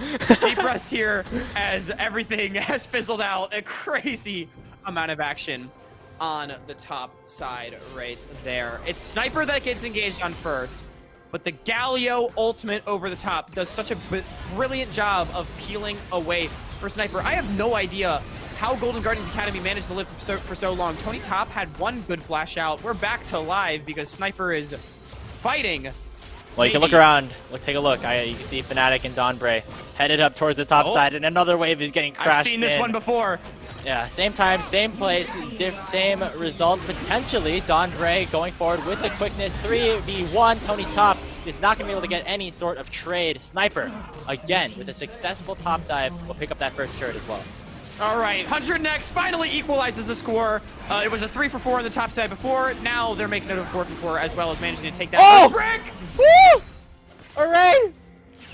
From downtown comes the True Shot Barrage. And despite all the attention 100 next have put towards the top side, they're going to get the Dragons as well. Array, type in thanks for leash in all chat after that one. 50, 57 I think is what I saw. Maybe it got down to 1. Iconic, I'm not sure if he didn't have Smite or if he didn't think he needed it or what, but Array manages to snipe that one away, and that is no small feat. Of course, it is a first Dragon at 15 minutes, so not that Soul is going to be a huge threat as Sniper is in trouble. Yep, definitely in trouble, and most likely dead. Still alive for now. Has a Conqueror pop. Wait. Heartbreaker forward. No way. Iconic gonna flash forward and finish the job. Got a little bit dicey there, but finally, the 15-year-old will die. Again, gonna take a look at this Dragon once more. High Array. Mechanical outplay right here. Array is farming mid lane. He thinks that the enemy team is doing Dragon. He presses the R key at the right time. Easy steal right there. Manages to take that one away. So, you know, if we go another 18 or so minutes, that Dragon Soul could be quite a threat, but even so, just the raw stats that Chemtech Soul provides, especially with such a offensive team composition of both these teams have, that swing in stats is impactful on its own. So 22 HP was the number. I just got word from production, so a game of inches. Whoa. That's a lot of gold on the screen, but it is. We're taking a look at the numbers on the top. Yeah, that was a super bounce right there. But still, 2K in favor of Golden Guardians Academy, despite the plays that 100 Thieves Next have been able to accomplish. I mean, GGA still in a solid spot. You look at Iconic here on this Viego, 6-1-2. Absolute menace so far in this game. Working towards, I believe that is a Death's Dance for that second item with the heavy physical damage composition that 100 Thieves set up. Will be very hard to take him down as he just rips through the team. Yeah, most total gold in the game. Iconic 6-1-2. Massive on this Viego as Tony Top and the rest of Golden Guardians are going to wrest control of the bottom side of the map right here. They're up 2-1 in turrets. The gold is about 2,000 in their favor, which I feel like I said that about 10 minutes ago, Grapes. So that means that this game has been very back and forth, to say the least. As Herald is summoned up here in the mid lane, the charge will barely not kill a tower. So 100 next critically maintaining their last outer in this one. Yeah, and that's pretty big for now. I mean, obviously, it's very, very close to falling in the mid lane, but just allowing some of this pressure on the map to remain for a little bit longer, 100 Thieves, always very crucial. And if we try to take a look at where this game is likely to head for the side of 100 Thieves next, you got to take a look at the side laners here. General Sniper and Array are going to have to be the main damage dealers, I think, as this game begins to progress. Yeah, and Grapes, you mentioned how one of the big win conditions here for... Oh, hold that thought. Yeah, here Dragon Storm coming in from Chime, but might be a little bit too far forward, but they do lock down Sniper. Donbray has to flash away. Sword coming in from the teleport is going to shut down Iconic. Very big trade to secure at least an even set of events here for 100 Thieves Nexus. They were the ones who got engaged on first. It was a nice engage by Chime. Could have been a whole lot more. It was just a little bit cleaner on their end, but it will still be that mid inner outer turret falling. Take a look at Tony though, has come out from topside jungle, will have to hook shot away, and it looks like the fight has ended for now. Yeah, and if we look at this one again, Chime seeing them on the sweeper, decides to pull the trigger, Magnet Storm, Glacial Augment, and they managed to take down Sniper pretty quickly, but the Ezreal doing so much damage over the top, and as soon as Sword arrives, he's able to find an excellent taunt right there onto Iconic and pick up the shutdown. Although Golden Guardians picks up the tower on the backside, it's actually a pretty even play in terms of gold due to the 700 additional gold, or 400 additional gold, I should say, going into the 100x mid laner. For 1 and 4, there were a lot of question marks about Sword coming in place of Insanity, and he's performed exceptionally well. I mean, Galio definitely was a mainstay of Sword throughout the Academy season. Champion that he was able to perform on very, very well, and so in a similar situation to maybe where he was in 2021, not surprising to see him performing at a solid level. Now has that Zhonya's Hourglass in inventory as well to be even more tanky and stay alive for even longer to try and help out his team, and gonna lock up Stixay. Here comes Donbray forward, whole chunk of damage coming over onto the Jhin, but it was not enough to secure a kill. Now gotta watch out for the TF. Ryoma will land that gold card onto Sniper, but a nice hero's entrance coming out from Sword to save everybody for now. The dragon has spawned again. Both sides are in the area for it seems like the first time all game. Yeah, 100 Thieves is trying to muscle their way in, and look at this, Stixay forced to back after the big chunk that he took. It is a split fight right now from Golden Guardians Academy. 100 Thieves trying to zone them off. They're gonna look to pincer, but Jhin is nowhere to be found. Dragon was secured here by 100 Thieves next, but take a look at Chime, gonna lock down Sniper yet again. Crescent Guard buys a lot of time, and Chime has to use a stopwatch. Sword will use one of his own, and it's just going to be Chime falling onto the back side. 1 for 1. Supports have been traded, but now look at Iconic. Has the reset, gonna try to use a grand entrance to go forward. Heartbreaker in. Array has to Arcane Shift out, but the final shot from Stixay will secure the kill onto Fnatic, as another kill will go over to Iconic, taking Fnatic's body and killing Array with it. Iconic absolutely insane in this game. 8-2 and 4. Golden Guardians in the fight, but the Dragon does go over to 100 next. Yeah, 100 next manages to pick up the objective, and the fight looked good from them initially. Chime found a massive flank with no follow-up. However, he was just trying to cut off the escape. 100 Thieves turns to fight, but they get taken down as soon as the curtain is called. Force shot through the jungler, as Golden Guardians Academy has started Baron here at 22 minutes. It's gone. It's gone. Yeah. Golden Fnatic was dead. The Sniper was bot lane. No TP ended up being expended. Just going to be that Baron, actually, after all of that Dragon fight, going over to Golden Guardians Academy. Taking a look at this replay, though. Gotta watch Chime on the backside. Yeah, Chime has no follow-up on his engage, but he's got the stopwatch to buy time. And again, all it is about preventing the escape from 100 next. As soon as Chime drops, they try to start way, but by this point, the Jin's in position, the Viego started resetting, and there's just no escape. Beautiful flash forward right there from Iconic to pick up an extra kill on the backside towards Array. And all of a sudden, this gold lead is double what it was a few minutes ago when we last checked in. And with Baron online, Golden Guardians Academy should be able to start pushing towards some of these 2-2 turrets that have been getting chunked throughout the game.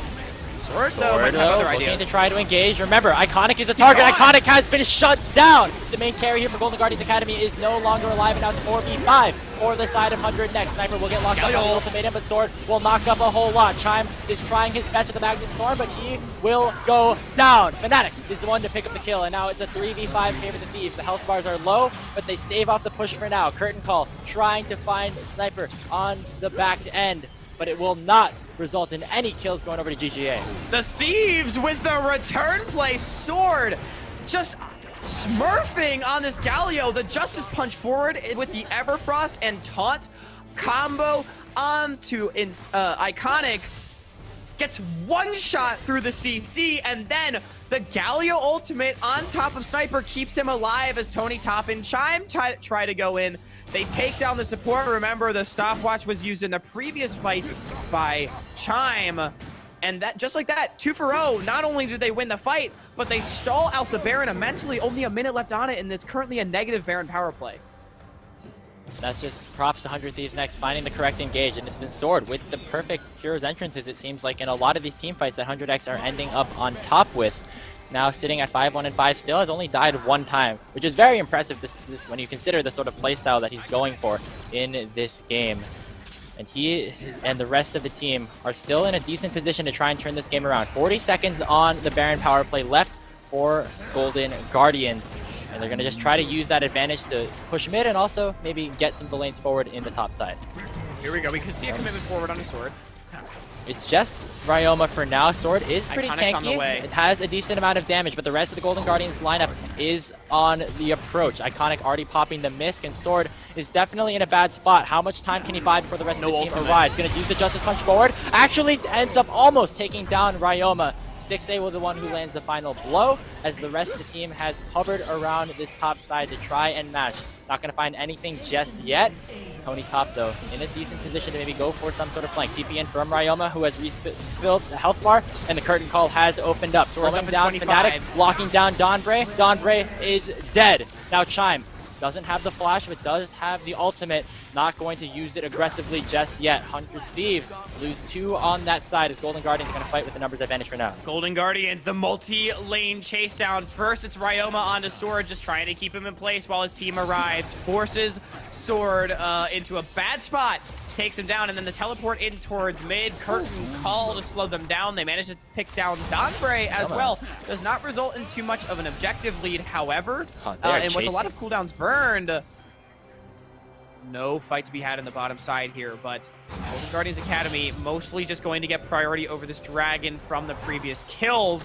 100 Thieves next, however, is here to contest. Remember, only 2 dragons to 0 due to how late the first dragon was taken. Soul is at least 5 minutes away should 100 Thieves next secure this one. Stixay's currently mid, Ryoma coming from base. We'll see if 100 next are the ones to start this off. It's a very similar position as to the last dragon fight. Golden Guardians Academy have a decent position to try and go for a flank. Ryoma and Chime have both jumped over to behind the side of 100 next. Dragon is still very, very high value in HP, ticking to about 3,000 gold, and actually it's Iconic that ends up taking it down with the Q Smite. So the Soul has been delayed for now, and maybe Golden Guardians Academy want to look for a little bit more. Fnatic is low, but instead, looks like Golden Guardians are going to take the win at just that and look to prioritize their push into the mid lane. Yeah, really nice win right there from Golden Guardians Academy. They didn't really want to commit to the fight if they didn't have to, and big true shot barrage, but they didn't have to, and that was the key. Iconic walks up, hits the smite in the 50-50, and then walks away, and they're able to leverage the mid priority that Stixay had established earlier to then kill off the tier 2. So, big win, and Ryoma is still pushing on the top side. 100 next. Looks like they're a little behind on this play. They will threaten towards the mid tier 1. Gotta remember though, Baron is spawning in about a minute. With Ryoma having that top wave pushed in, leaves Golden Guardians Academy at a very good spot, especially considering that top teleport is available on the Tony Top if anything starts to go awry. Looks like nobody is going to hover around this objective for now, but definitely will be the topic of conversation in just a little bit. And as the mid game sort of is at its eclipse right here, and we are moving towards the late game, as it were, Golden Guardians Academy, it was as explosive as expected. 17-14 is the kill score. That is almost a kill a minute. It actually is a kill a minute currently, as both these teams have been throwing haymakers back and 4th. But at the end of it all, it is Golden Guardians Academy that has managed to come out just one step ahead the entire game. They're still maintaining a 3,000 gold lead. However, keep in mind, the gold lead has not gone over about 4,000. So Yeah. it's not as if Golden Guardians has been extending their lead throughout this game, but they have managed to at least stay ahead, keep the Thieves at bay, as they have fought back nicely. There's a new little addition to the game here in Season 12. The Hex Gates portals are finally unlocking here for both of these teams. It's a nice little way to get into the fights a little bit faster here with this rift on the map. Just take a look here, 28.5 minutes into this game. Array sitting just nice and steady here at that 3-item mark. Interestingly enough, though, I want to talk about Array because he has a Luden's Echo. They started Baron. Which is a bit strange here, but gotta focus here onto the bot Beautiful. side. Chime gets one shot here with a nice pick coming out from Sword and the rest of 100 Thieves next. Now, with a 4v5 advantage, 100X is onto the Baron. What will GGA do? Yeah, absolutely incredible play here from 100 next. They start the Baron, the blue trinket baits Chime into the face check, and they just one-shot the enemy support. This is a contest coming through here from Golden Guardians Academy. The Baron secured. Tony Top is free pushing on the bottom side. Inhibitor tower under fire here by Tony Top. Does have the Divine Sunderer to provide a whole lot of damage to these turrets. Will be able to take this one down and will likely be able to escape with his life unless Sword and the Predator has something to say about it. If they're feeling crazy. Tony I Top mean, I don't expect to see run. that. Yeah, the hook shots No, okay. are just too much, it seems. So looks like Tony will get away. We Baron traded for a bot lane inhibitor turret, which is the trade that 100 next will take any day of the week. Yeah, Oh, wait. Oh, they're No, teleporting look behind at this, Top. look at this. They're trying to fight. Double TP coming in from 100 Thieves. Iconic. It's ticked very, very low. Steric's already popped, but Iconic's the gold out. card does land on the sniper. Viego is still alive, and you have to keep an eye out on him for some of these resets if they end up coming through. Sword trying to chunk out the rest of the members here of Golden Guardians Academy. A nice effort potentially coming out of 100 Thieves, going for that double teleport, but at the end of the day, don't find anything of it. Yeah, it looked like Sniper might have botched, actually, the melee Jace E, knocking Insanity away a little, Iconic away a little bit right there, allowing the Viego to escape. They do get the flashes off of both Iconic and Tony Top for the flash and double teleports on their own side. So at the end of the day, it's supposedly even trade at this point.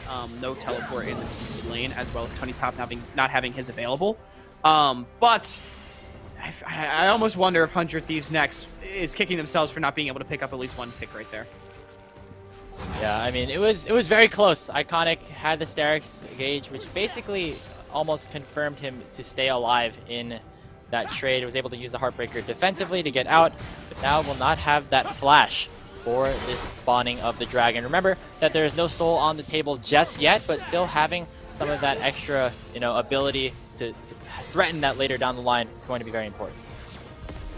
Absolutely, and Hextech Soul has proven to be a very powerful Dragon Soul. A lot of people would say that it's a more powerful version of Infernal Soul. It gives less damage, but the AoE slow that it provides is pretty impactful. It is a very powerful slow.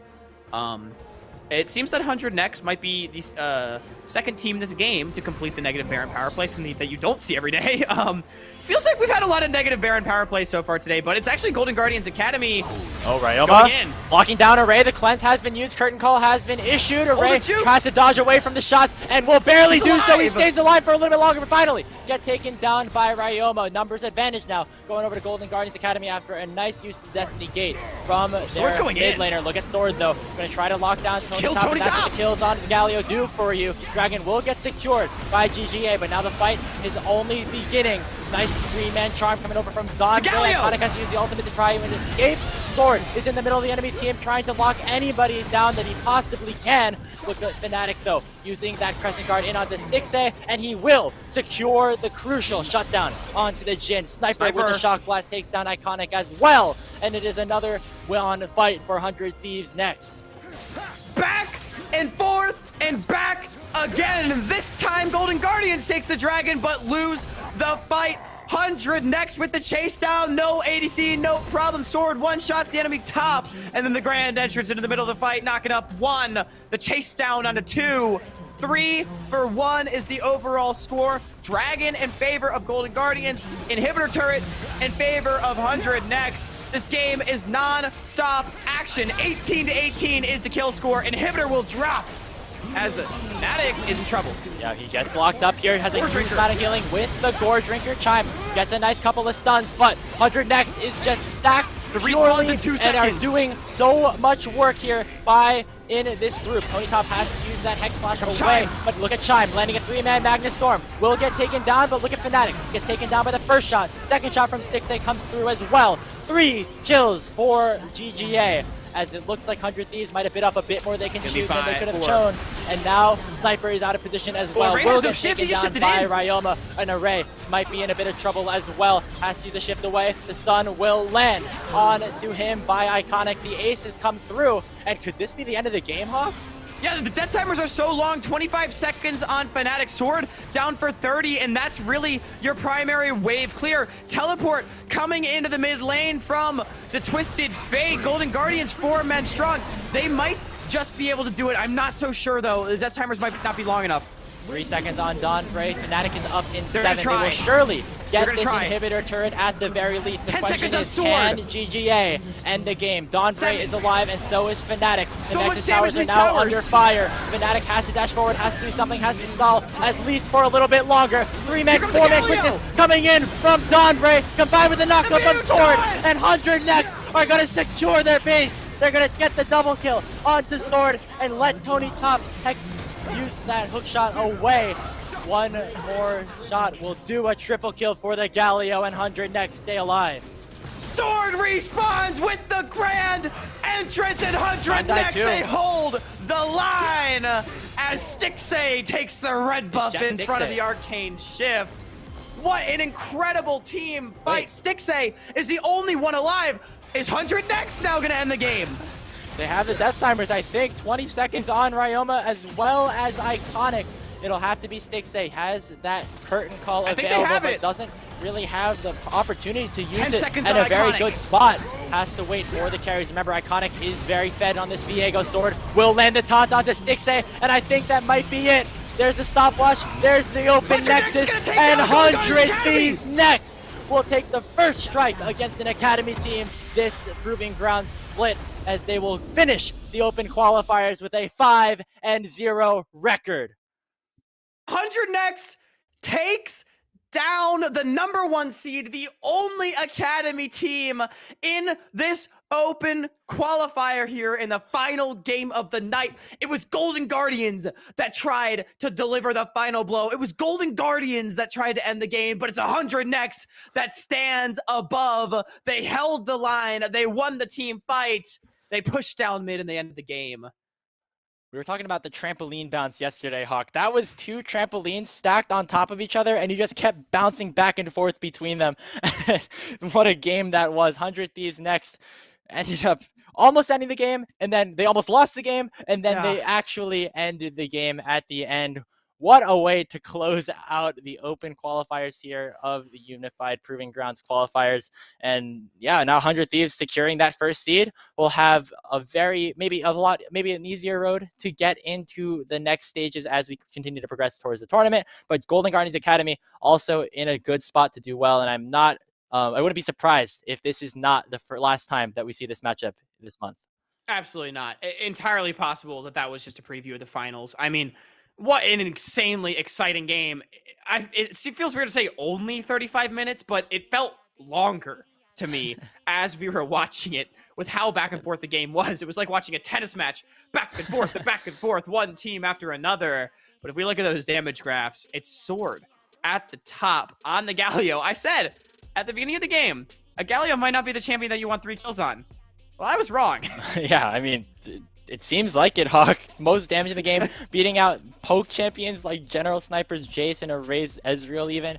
Very, very great play coming out of Sword, who, remember, was a sub coming to the first game of the day, replacing Insanity. Obviously going to see much more of Sword later on this season as he will start it off on 100 Thieves Academy and later make his way back to 100 next. But overall, just really great stuff all around, and yeah, definitely big shout out to Sword.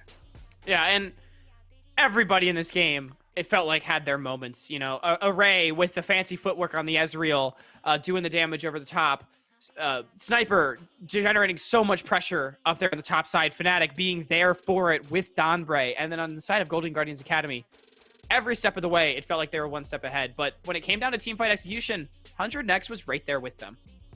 Yeah, absolutely. And that's really exciting to see out of a team that, Absolutely. of course, was regarded very, very highly. But remember, is still an amateur team, still at that lower tier when you compare it to somebody like Golden Guardians Academy. Obviously, as we get further and further into Proving Grounds and enter the main event where all the Academy teams will be playing against some of the top amateur teams, always expect to see some spice there. But it's exciting that we saw these two titans clash against each other so early on.